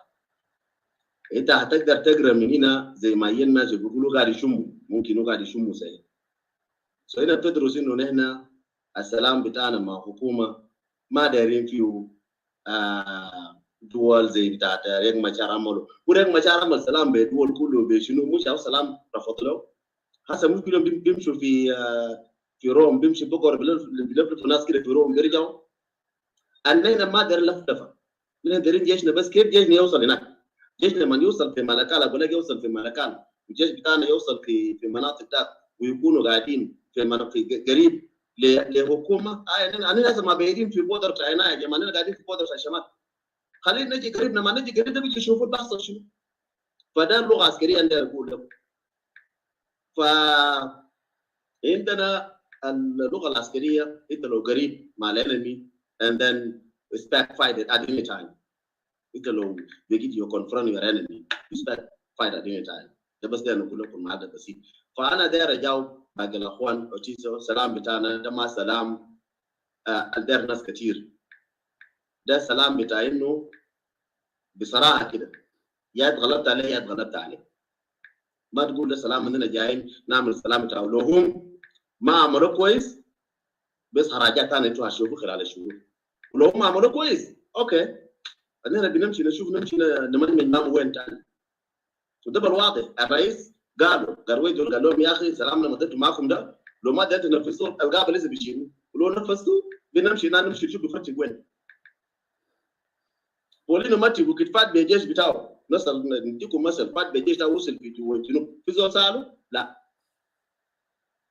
سو انت لو عندك قوه الزول اللي بيجيك تتاكد تواجه معه كيف اما قضايا بتاعت الاراضي وقضايا بتاعت الظلم والقضايا الثانيه حتى قضيه بتاعت 2013 انا بنعرف نفسه كده اننا في كلبان بنعرف نفسه كده ما بنقول لكم انه هنعمل كده في السوشيال ميديا وهنعمل كده وهنمشي كده لا ده ما في لو ده عايز انا الجيش كلبان ده ناس جيش بصراحه ده اقول لكم ده ملتري ده ما ناس سياسيين انا بتكلم معاكم هنا يا انت اتكلم معاكم لكن انا بعمل تحفظات انا الجيش المؤمن بتاعي ده مؤمن بتاع الجيش فانا داير اقول لكم انه اشور يو اللي بتشموا ده احنا عارفين انه ماشيين بنعرف الحكومه طيب انتوا لو بتشوفوا انه السلام ده مضى قروش رضا مضى به ليه لو قروش كان داير يمشوا من اول ليه كان رفض ببوزيشن اسال نفوسكم انتوا ناس مجازبي وين وتيزو باقي ده كله بيت رزق بين الناس اللي قاعدين مالوا القاعده كلكم مثلا نفوسكم ليه قروش كان رفض ببوزيشن كان لو كان وما عنده حاجه لو كان ما عنده موقف لو كان ما عنده حاجات بيفكر فوق وبعمل ليه ما كان يرضى ببوزيشن يمشي جوا مره واحده لو ما كل كره ابيجي بيقنا قروي دول انه قروي دول يخرج جوا لو تقول كا ابيجي بيقنا قروي دول يخرج جوا مع جونسون ولا قاعد في 2012 قاعد في قابه بتاعه لكن عندنا نقول لكم حاجه شوكا جنوبين الناحيه العسكريه والناحيه السياسيه نحن نفرقهم الحمد لله جروليين ماشي قاعد وعنده خبره عسكريه وعنده خبره سياسيه كلهم الناحيه العسكريه والناحيه السياسيه نفرقهم اننا ما ناخذ ناحيه عسكريه نجبر عسكري عشان يكون سياسي او يجي يقول حاجات سياسيه حتى عسكري لما نجي يقول حاجات سياسيه بيتحفظ لو ده عسكري سياسي بيتحفظ في لحظه زي ده لحظه لما تجي لناس حاجه فوق ناس اوتيسو وناس يناسيو وناس تريزا او ناس مجاسي يا زول بيتحفظ لان ديل بيضغطوه كده لما تجيب زيت ذاته وانا زي ده انا بحافظ على زي ده لسه عندي مشوار ماشي فوق ده شويه. انا ذاتي داير نضغطك هسه عشان الزيت لازم يجي. طيب ما بس لانه يجي مع دقيقه في سؤال انا داير اسالك. عندي سؤال بالنسبه عندي سؤال دقيقه. عندي سؤال يا استاذ دين. دين طبعا انت قلت انت عسكري واتفقتوا في اتفاقيه بتاعت كيد جوان، وبسرعه خياليه جدا جدا شفنا المطارات بتاعت جوبا استقبلت كميه كبيره جدا من الناس بتاعتكم، وليس لابسين رداء عسكري لكن كانوا طبعا ملكيه. ف يعني كيف انه تقول لي بالحرف الواحد انه الاتفاقيه بتاعتكم دي يعني كير سوف ياخذها بطريقه جميله جدا ويقول لكم انتوا ابناء المدللين انه الاتفاقيه ده انا هطبقه بحرف الواحد، يعني بغض النظر انت تقول لها احنا عساكر بس. فيعني كيف يعني هل انتوا هتخشوا بس في المعسكرات بتاعت الجيش وخلاص والموضوع انتهى؟ وتعرفوا تماما انه الشغل السياسي مهم جدا لتطبيق هذه الاتفاقيه في ارض الواقع. يعني ردك شنو للموضوع ده؟ شكرا. اخوي مجازفي انت لما انت تقول انه انا هنا مشينا جوبا، انت شوف الوشوش اللي رسلناهم جوبا. يا دكتور كان قاعد معانا، دكتور كان ما غلبه عشان نرسل في جوبا، يمشي يتكلم في جوبا. عندنا دكتور قاعد في كندا اللي هو الماسك اسبيالا بيرو، ما غلبنا نرسل في جوبا. عندنا ناس دكاتره، في ناس متعلمين كبار في اسبيالا ما يوكل ما غلبنا نرسلهم. انا لازم ما غلبنا شيء شنطه بتاعي امشي هناك مش اعمل شوف النيغوشيشن. لكن لا زول لو جاك بكيس بتاع تواش يرسلوه كيس بتاع تواش كمان. زول لو جاك بكيس بتاع اكل يرسلوه كيس بتاع اكل. الحاجه اللي زول بيجيب يرسلوه زي ما هو جابه لك، تتعامل معه زي ما هو جابه لك. ده اللغه بتاعي انا داير اقول لك. نمره اثنين، انت لما تقول انه اننا عملناه بسرعه ونحن ماشيين، اننا بنتجاوب. اولا بتبادل، خليك عارف حاجه اثنين مجاز. لما دكتور ريك مشار مشى نادى كوني الحسن ما معروف محله وين، اللي كان في LRA. دكتور ريك مشار ناداه مع خواجات مشي اجتمعوا معه، رضاه ببوزيشن انه يرجع في يوغندا عشان يكون في بوزيشن ويتحاور مع مسبني وابا. نمرة اثنين ثاني مشى عملوا معاه اجتماعات ثاني، ناداه عشان يمشي يتحاور مع مسبني وابا. الزول ده خطوه في ياتركم، خطوه في والله الاركان فضل الاركان ده هيحطوكم كلكم في اركان، لانه انا ما شايفين اي حاجه ماشي كويس. انت خدت انا ما مشكله، لكن داير اوضح لك انه الزول لما يجيك وداير يوري العالم انه انا داير اتكلم مع الزول ده، اتكلم معه زي ما هو بيجي، لكن خليك عندك تحفظ، خليك عندك حاجه ثانيه بورا هناك. عندنا مثل بريطانيا بيقول كل كلب وكمان كلب. So you don't جيش ما بنوم في اتجاه واحد.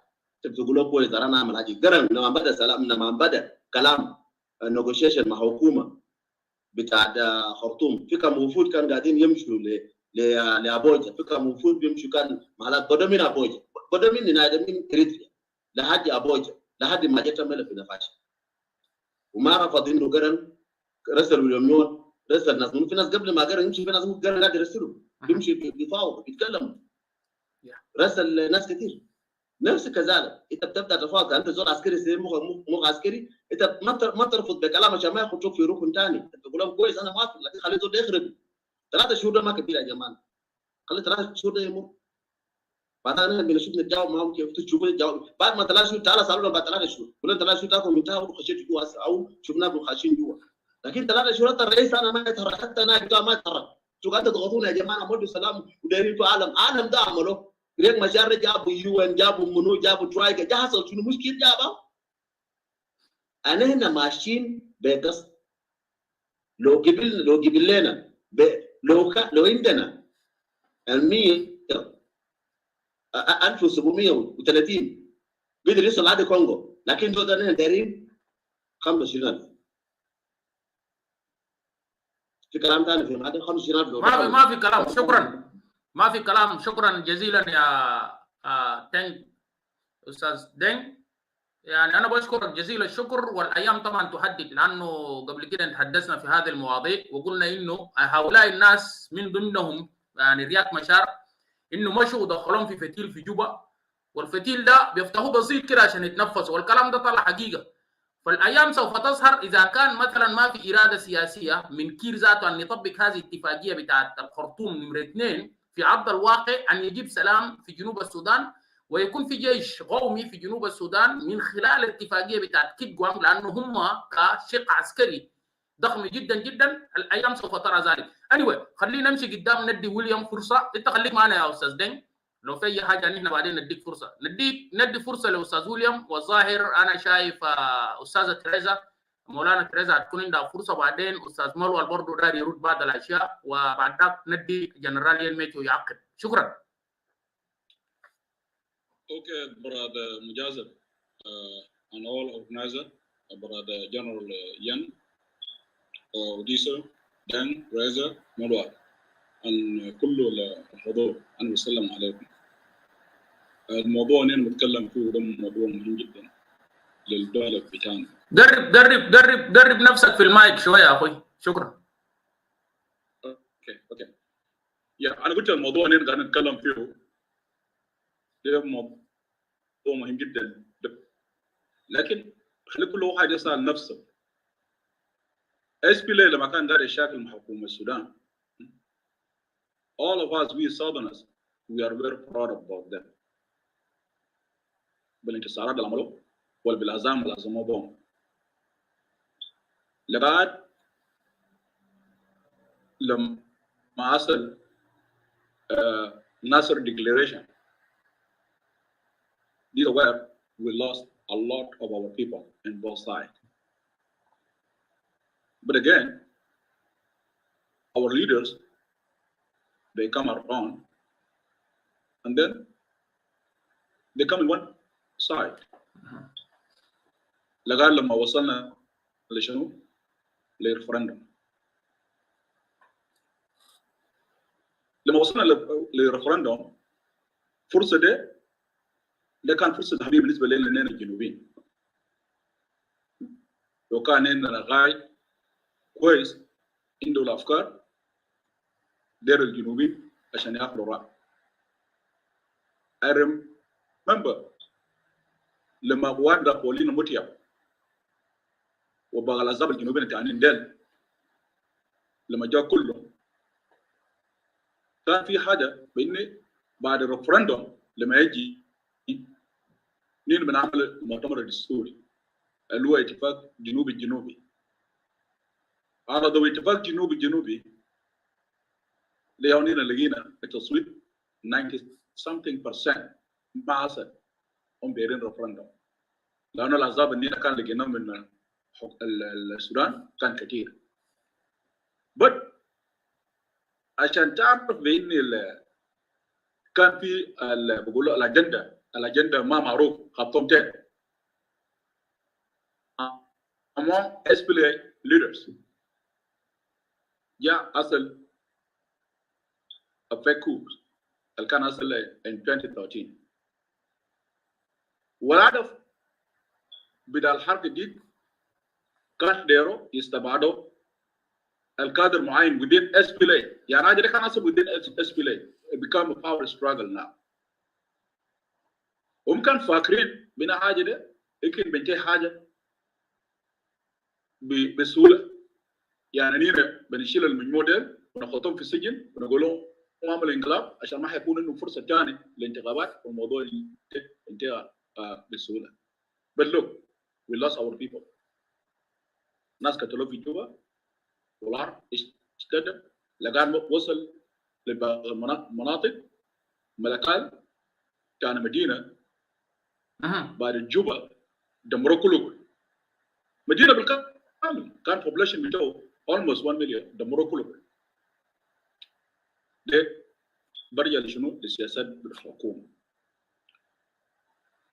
now الاتفاقية اللي عملوه بالعذاب كله لو كان حكومة في جوبا really there willingness بين دايرين خليج جنوبين خلينا نعترف بالاخطاء عندنا اللي عملوه وخلينا نبدا دول الجنوب ما في احد يناقص باللاجئ دي في الاتفاقيه دي. حكومه في جوبا ما دارت اتفاقيه، ما قدر يعملوا شنو؟ ما قدر يعمل الترتيبات الامنيه، ومعارضه دار الترتيبات الامنيه على اساس انه يدخلوا جوا ده سكيورتي والبروتكتد. حكومه ما داروا، لانه لو عملوا ما بقدر يلعبوا ولا كير ما بقدر يرفض زي ما هو قد يرفض، لانه في القوة موجود هناك زي ما ده اتكلم قبل شوي. يا ويليام عشان ما نرجع في اتفاقيه الاساس الميت بتاع رياض مشار في 2018 اصله اساسا عين شلناه برا. ودقيقه بس كده اتكلم لي هل اتفاقيه بتاعت كيت جوانغ ده الحس هم اتفقوا فوقه ده تفتكر ده اول هيجيب ترتيبات الامنيه وانه يعني احنا هنشوف سلام في جنوب السودان وكير هيكون عنده مثلا يعني بقول له شنو ده فهم سياسي حقيقي انه داير يجيب سلام في جنوب السودان، يكون عنده اراده سياسيه بمعنى الكلمه؟ انا داير تحدد تتكلم في الموضوع ده عشان احنا دايرين نحدد الموضوع هنا. شكرا. فيري جود. في تحليل جنرال ين لما تكلم جبال هو حدد بالواضح ان سلفا وفي اتجاه اكولكور وفي اتجاه ثاني ما ممنوع.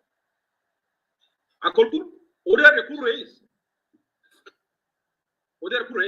لذلك الاتفاقيه ده هو عملها اساسا بين القوات الموجوده اللي هو القوات بتاعت جوانغ ده ما يدخل في المواجهه العسكريه مع الكميه البسيطه الفضل من جيش بتاع جنوب السودان. ولو عجبنا بتاع جوانغ ده اللي ضمنوه زي ما كان نتكلم فيه قبل شويه ما برضه نحن بنفرح لو ده سلام. ما في ضمانات فوقه، ما في ضمانات، there is no witness، لكن ما في حاجه جديده جابوه برا من الاتفاقيه اللي عملوه in 2018. لكن بعدين لو بطلع نتيجه بدي استقرار لانه خطه بتاع كله بعد ما سلفا يمشي ما دير زول ثاني يجي يكون رئيس، هو ده يجي يكون رئيس. ولما يجي يكون رئيس اللي بقدر يحكم يواد الجنوبين كلهم that will be a different question. So بالنسبه للناس الكتجوا هم يقولوا اصبروا ادينا فرصه زي ما نسمع لهم قبل شويه، ادينا فرصه ولو جاء سلام نحن كلنا جنوبين بقول اوكي خلي الجنوبين ياخذوا راحه خلي فلوس يمشي المال. سو خلانا هجيب هنا يا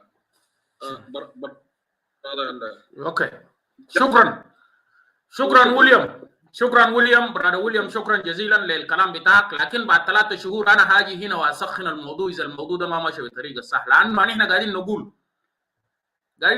رئيس الجمهوريه كير نفسه ده ما زول يا جماعه بيجيب سلام، ده ما زول يا جماعه اننا نثق فوق ونقول ده انسان بيجيب لنا سلام، لانه ما عنده اراده سياسيه، لانه هو عارف الحاجات اللي هو قاعد يعمله ما ماشي بالطريقه الصح. في لخبطه وخرمجه سياسيه حاصله في جنوب السودان، ما اظن انه الاتفاقيه يجي من بطريقه بسهوله زي ده يعني.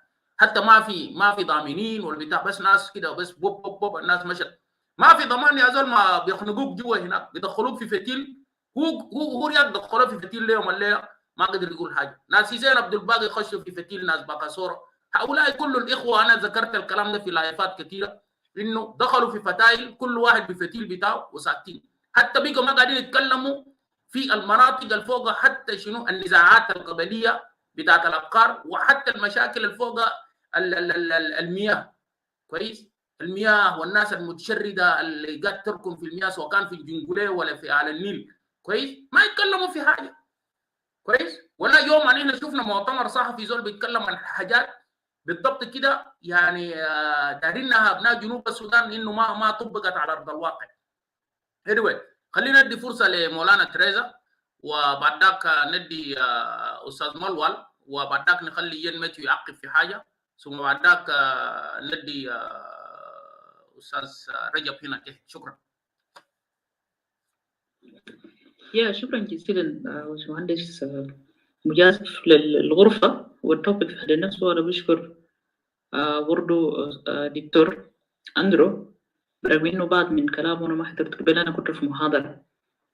وتهيأ لي جنرال جين ماثيو، لأنه في كلام مهم جدا هو يتكلم فيه، الخطط الماشية. أصلا الرئيس الفعلي حاليا الذي قاعد يمشي في الأمور ده ومجموعة بتاعه.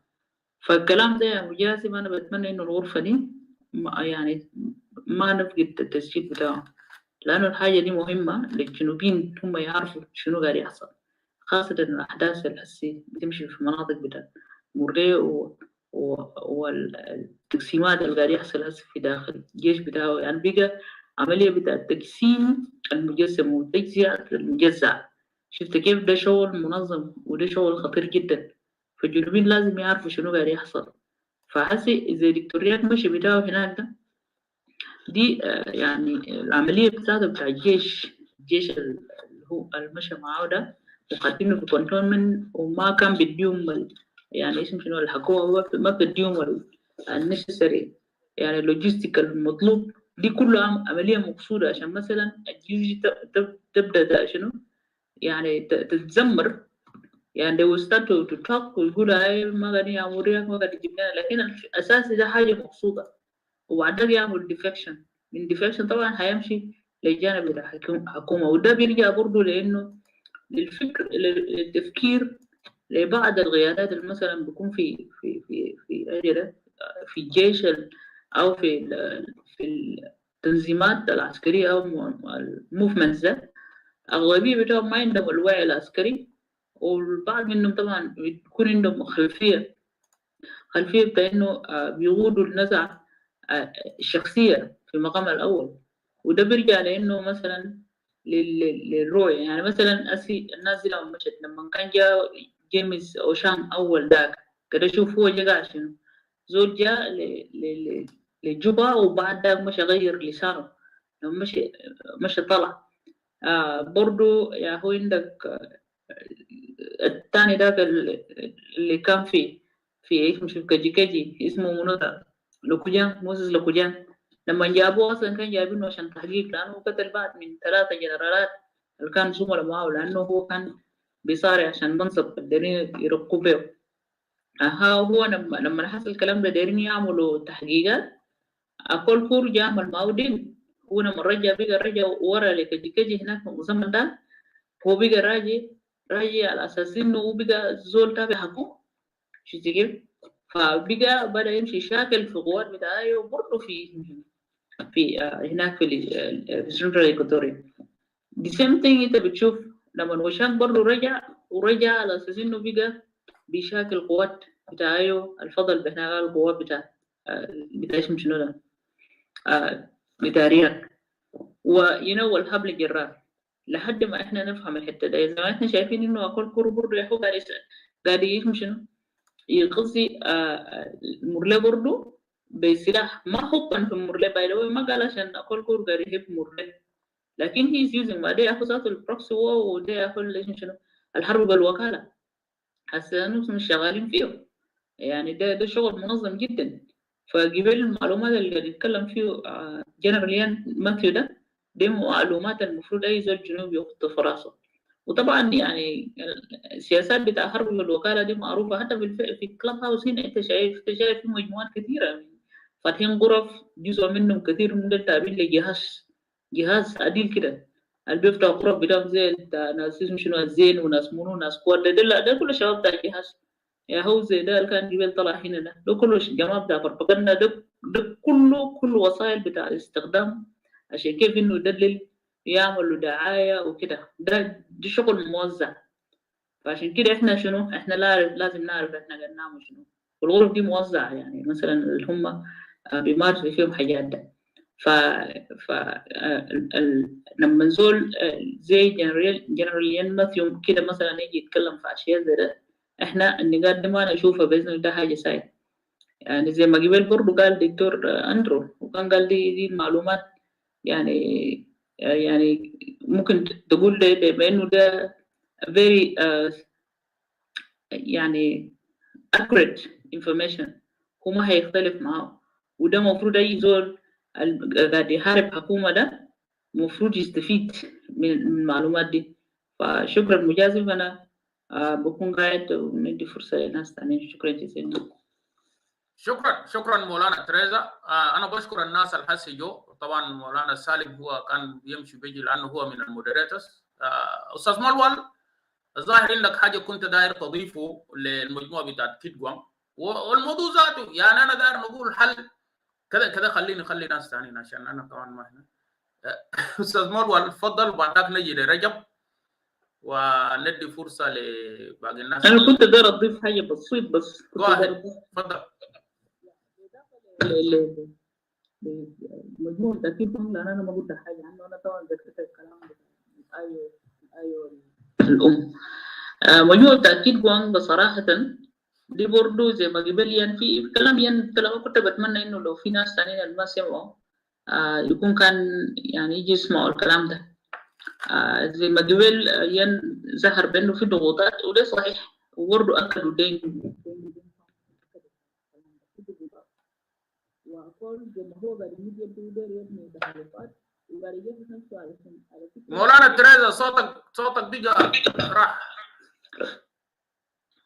هسه كيف؟ هسه كويس كده. ايوه اوكي. يا سوري. فانت بتلاحظ انه اكل كورو قاعد يجهز نفسه اصلا داري يسيطر. وفي في اجل مواقف كثيره هو بيلعب على اوتار كثيره. شفت حتى في مجموعات غير عسكريه وكده، وبرضه بيحاول انه يزرع عشان هم يوزع الكلام ده. لانه في الناحيه الثانيه هو برضه بيكون ديد اكول كور. في قبل ذكر كلام ديد اجله ملون برضه. وقبل في كلام هو ذكر قبل هنا اللي هو ملوال قريب ده برضه. في يعني almost كان قريب 3 ولا 4 من الناطقين باسم تنظيم بتاع ملون. كله أقول بيجرم جوا بزوجته اللي كان ماسك أو المالية ذاته اللي كان قاعد يعمل الحاجة ده. ملون كان يعني بيأمن عليها وكده. أقول شال رجع جوبا. والحاجة الثانية بقى لدرجة إنه كل ما يجي ناطق رسمي باسمه الجديد بيمشي. أسي الناطق الحالي ده من بور، يا هو من بور. الجهاز ده عينه قريب ده يعني لو ما تم ذاته أسبوعين. الثاني ده طبعا مشي رجع جوبا وكده وده. وقبليه وكان في بيت اسمه نيامال ولا نيامونو ده برضه كان هناك. فده شغل أقول شغال بكل الأوتار. هو ما داري إنه يجيب مثلا اسمه شنو يرجع جوا ملون، لأنه ملون أصلا داري يبحث طريقة إنه داري يجوا بأي طريقة. لكن أقول قاعد يقفل الكلام ده. وقاعد يقفل الكلام ده لأنه ملون لو رجع ممكن يمشي يتحالف مع كير. لأنه ملون عنده مشكلة شخصية أصلا. مشكلة بتاع ملون أصلا مشكلة شخصية ما اسم شنو مع كور. فرجوعه لو هو رجع هيمشي يعمل تحالف مع كير. لأنه ملون اللي هو أكل كور شغال في تحالفات بيغلق تحالفات زي ما قال جنراليان قبل وقاعد يواصل. فبيحاول حتى يخلق طبعا حاول إنه يغذي في المرلي بسلاح. وده هدفه أصلا. وما فاضي المرلي يموت ما يموت ده ما شغله. المهم هو يواصل في التحالف ده. خلق تحالفات برضه يا في مناطق تابول نوير يا طبعا صديقه اسمه منو تركيا. وبرضه هو يحاول في استوائيه وما قادر. لكن هو عنده أفراد شفت كيف. فبيحاول إنه يخلق الحاجات دي. فدي معلومات مهمة جدا احنا لازم نعرفها. أما لناس مجموعة بتاع كيد جوان هو he want to win those people to his side هم تركيا. لكن طبعا مجموعة ده بالذات زول زي سايمون جارويتش دول طبعا زول عسكري يعني متمرس من بدري أو زول قاعد أصلا من بدري. هو بيعرف التكتيكات ده. وفي ضغوطات مارسوا عليهم برضه. لكن احنا نشوف زي ما سايمون جارويتش قال المرة اللي فاتت بأنه احنا نشوف نديهم 3 شهور كانوا منفذوا ترتيبات الأمنية. بعدك احنا ما عندنا مشكلة.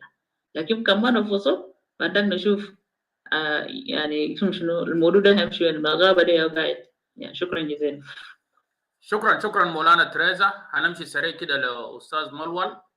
ملول انت عندك اضافات دار تضيفه وبعد ذاك ندي الفرص لاستاذ سالم عشان بعده هو طبعا قبل هو المودريتور، لكن بس هو مرق لحاجه عاجل جدا وبعد ذاك نواصل. تفضل لانه الفرصه هيكون لرجب بعد استاذ سالم ياخذ المنصه. استاذ ملول انت عندك حاجه دار تضيفها كمودريتور برضه، في حاجات اضافيه او تعليق؟ تفضل. اوكي شكرا مجازف. لا طبعا انا بستغرب من الكلام اللي ذكره دين قبل شويه ويليام. يا اخوان انا قاعد نتكلم في القضيه بتاعت بلد، قضيه بتاعت بلد، قضيه بتاعت دوله تتحول للدوله بتاعت الرجل الواحد اللي اسمه سلفكير. القضيه ما قضيه انك توقع اتفاقيه في ورقتين وتجي جاري جوبا وجاي تناقش في الكلاب هاوس انك داير تثبت انك انت عملت وقعت سلام. احنا هنا قاعد نتكلم في قضيه في البلد محتاج انه يبنوا من جديد. كده تعال اتفاقيه بتاعت 2015 ده اول حرب بتاع 2013 اللي جابت الاتفاقيات الكثير ده كله. الاتفاقيه ما ممكن البلد يستقل 2011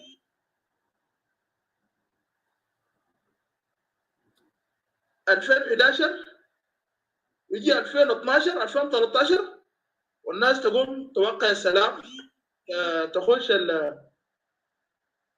تخش الحرب من العدم. حرب ما عندها معنى، حرب ما عندها دوافع، حرب لو اي جنوبي قاعد في الغرفه هنا سوى الحرب بتاع 2013 ما هيجاوب لك. وبعدين جاء الاتفاقيه بتاعت 2015 جابت الاتفاقيه قال جيشين في دوله واحده، في حين انه الجيش الشعبي اللي حاربت 21 سنه بدون اي مليم ما اخذوا استغاثات بتاعت السلام بتاعهم، ما تم تحويلهم لجيش قومي عشان يتحولوا ويتنظموا وياخذوا امتيازاتهم اللي هم كانوا بيحاربوا فتره بتاع 24 سنه. تم تفكيك الجيش الشعبي الاصلي اللي ناضلوا 21 سنه، بعدين الجيش استعانوا بالميليشيات اللي كانت اجينست الجيش الشعبي. وبعدين قالوا اتفاقيه بالجيشين في دوله واحده. انتوا عارفين اتفاقيه بتاعت 2015 اللي فيه رياض قاعد الليله في جوبا ده، الاتفاقيه ده خطط له اللي هو الكيزان في الخرطوم. هم اللي جابوا الفكره بتاعت الجيشين. والحاجه الموصف انه كل المثقفين وكل الواعيين ما رفضوا انه مفترض ما يحصل جيشين في دوله واحده. وكنا بنتسال انه نازل ليه ناس يحاربوا يعملوا 8 اسابيع في الغابات بيجوا راجعين يقولوا دايرين جيشين في دوله واحده. ده منو فيكم سال؟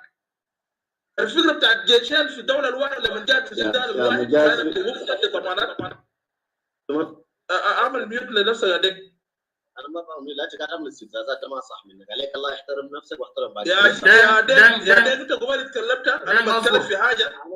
انا ما ادري استفزازات يا مجاز يا شيخ نبر. يا دك كده انت قبل اتكلمت واستمعنا لك، انا ما قادر ارد لك، انا قاعد اوضح بس. واصل يا مولول. استاذ دين انا عندنا هنا اللي يعمل ميوت لنفسه. انا عملت له ميوت، انا عملت له. هو لازم دقيقه استاذ مولول.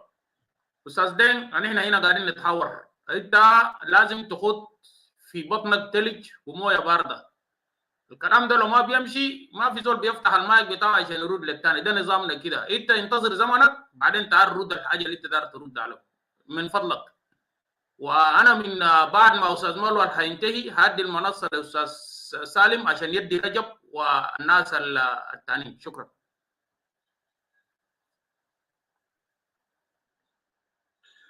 معي البلد ما كانت يستحق انه يكون في جيشين في دوله واحده. ده كان واحد من اخفاقات بعد الاتفاقات بتاعت 2015. وعرفنا اتفاقات 2015 وصلنا وين 2016.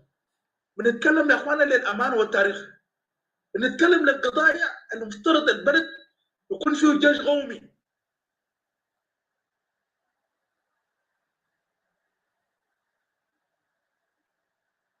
مش يكون جيش اصلي. 2016 جاء حصلت شنو؟ جابت الاتفاقيه بتاعت 2018 اللي داخل الرياض جوا بدون مسدس مويه، اللي داخل الرياض جوا اللي جاب مرته وزير الدفاع بدون ترتيبات امنيه بدون مسدس مويه، وده اللي خلى انه الاتفاقيه ده اصلا ما حتمشي لقدام. ده للامانه والتاريخ. طيب السؤال اللي بيطرح نفسه، أين فكرة بتاع الجيشين اللي ورد في اتفاقية بتاعت 2015؟ يكون ناس موضوعيين يا اخوانا، يكونوا موضوعيين في الطرح، نتكلم قضية بتاعت بلد.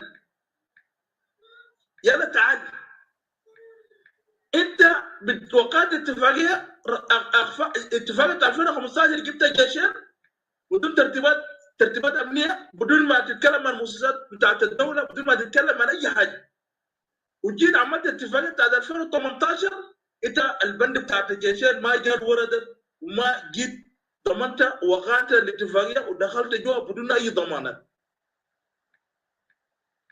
طيب وبعدين جيت وقعت لي في حاجه اسمها اتفاقيه منشط. كده ارجعوا للاتفاقيات وارجعوا للمواثيق الدوليه. هل سمعتوا بهذه الاتفاقيه منشط في اليوم يا اخوانا؟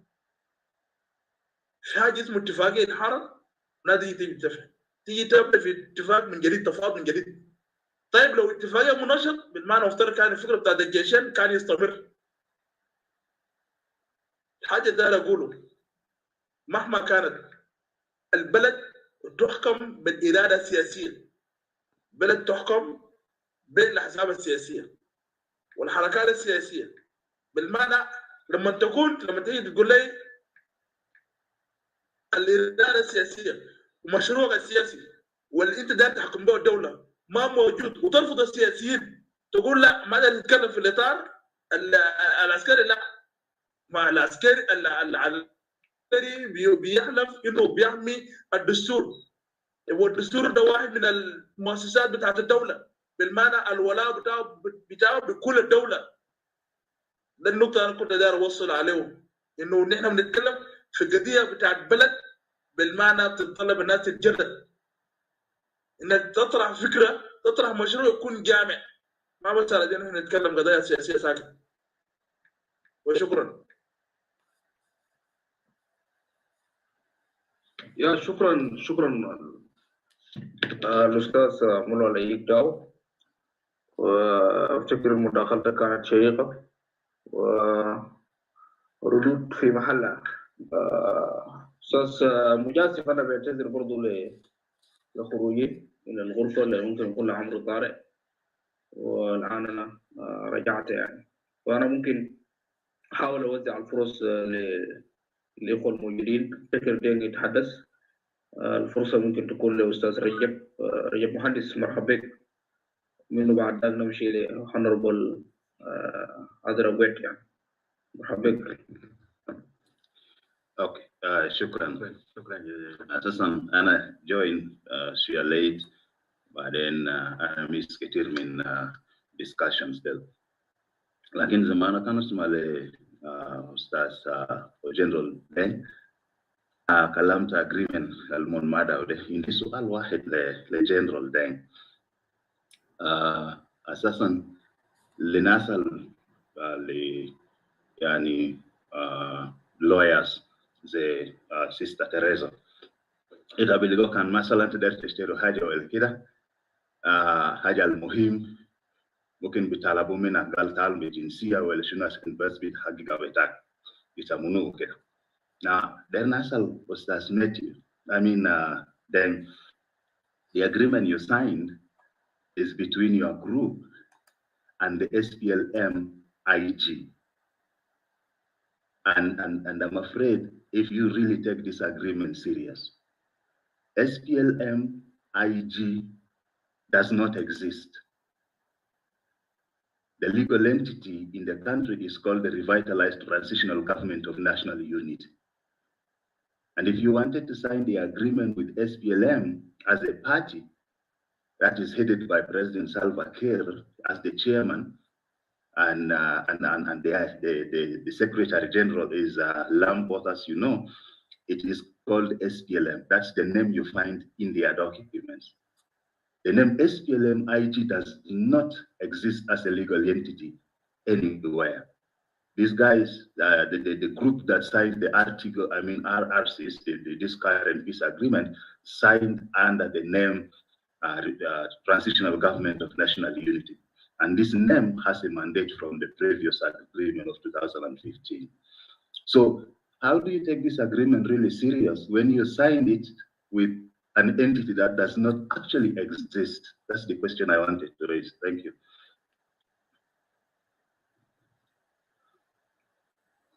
Do you want me to answer, or do you want me to keep quiet?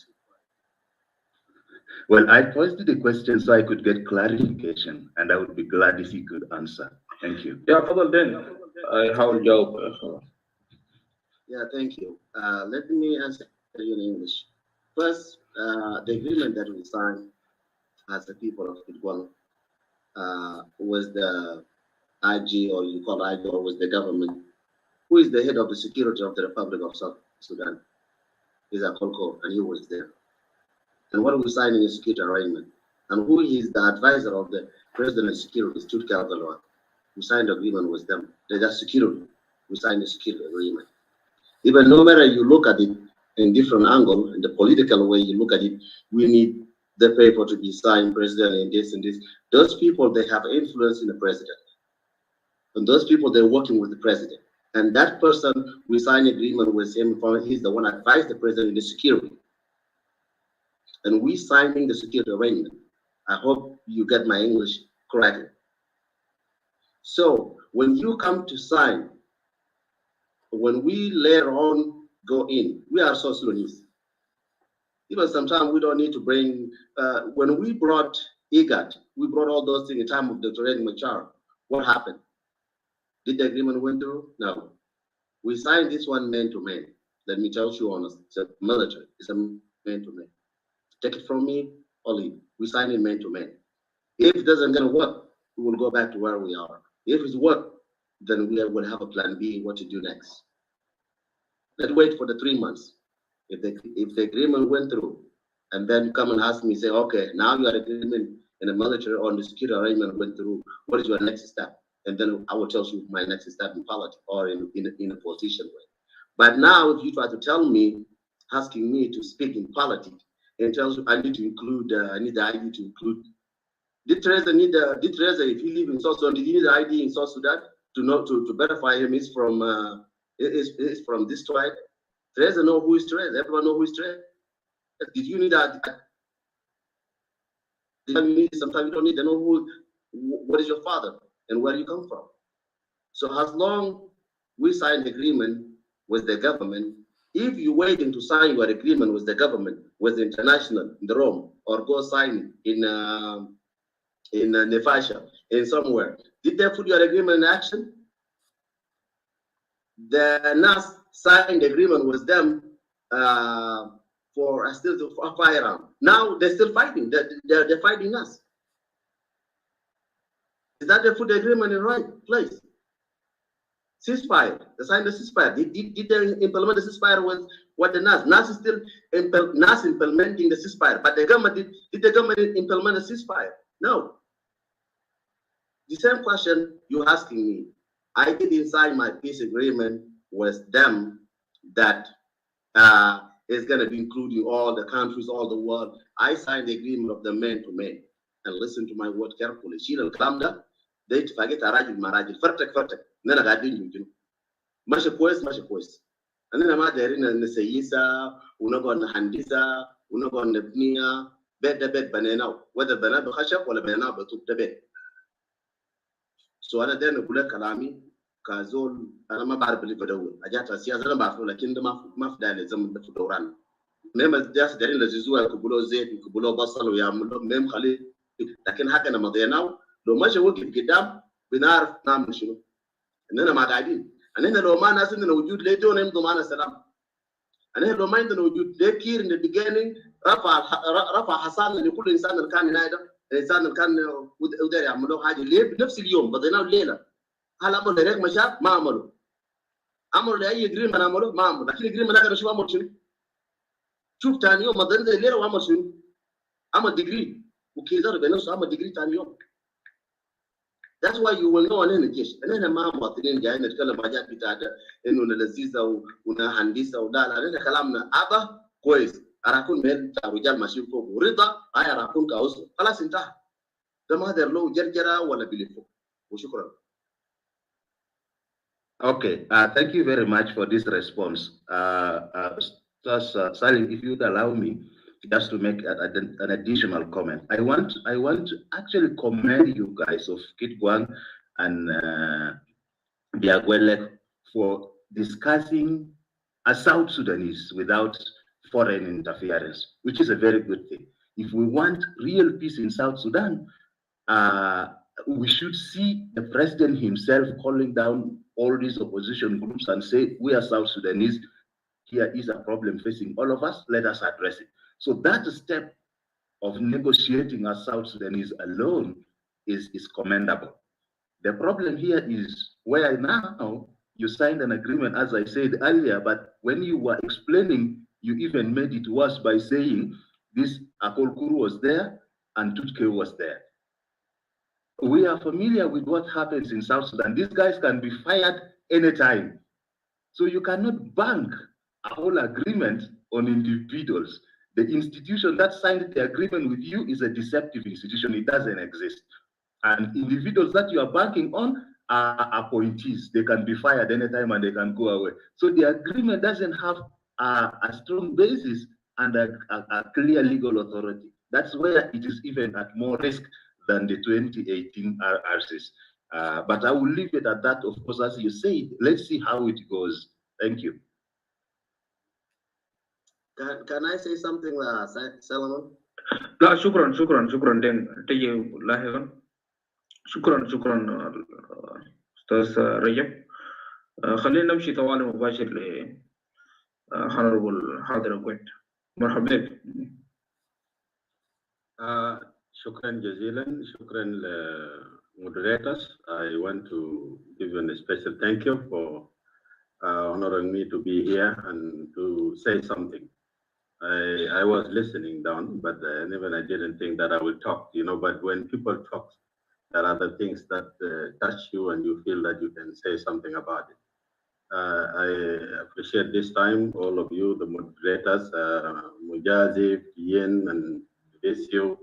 We have Teresa, and we have Salim. Thank you very much. And all the other guests here, I want to give a special thank you.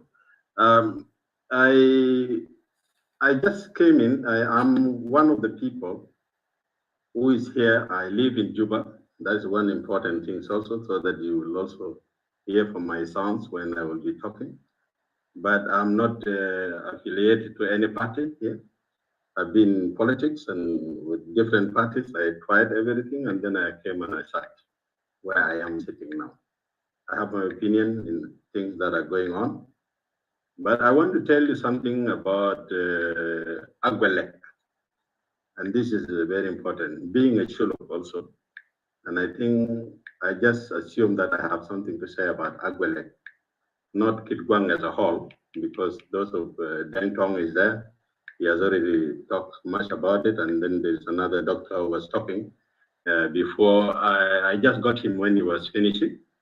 That's why when you just come in, you have not heard from the beginning what has been said.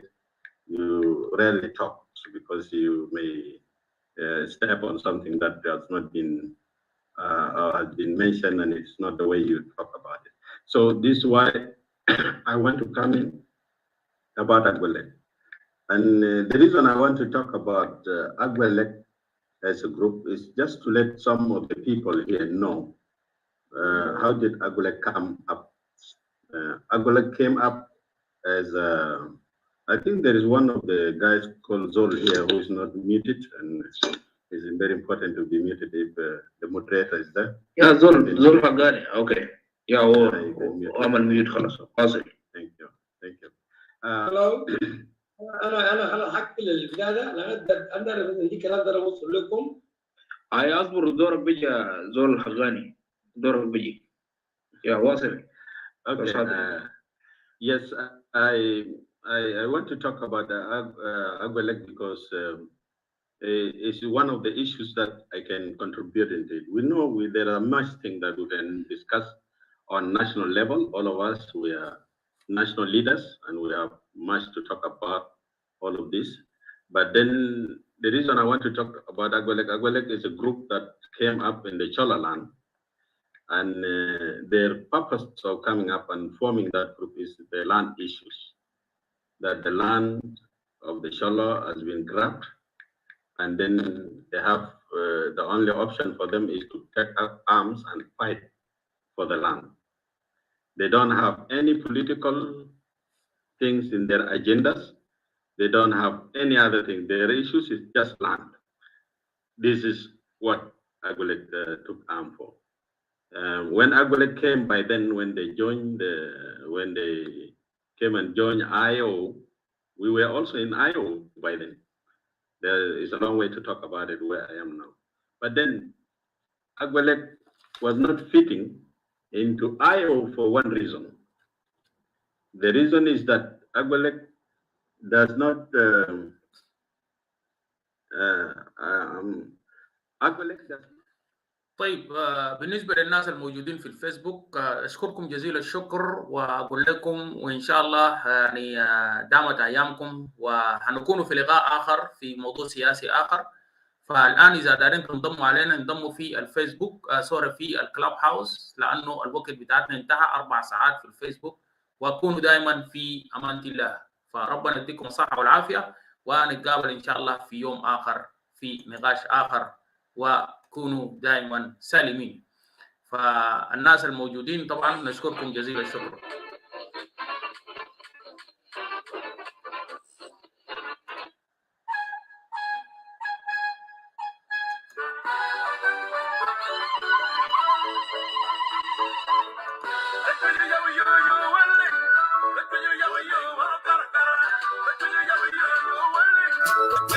Yo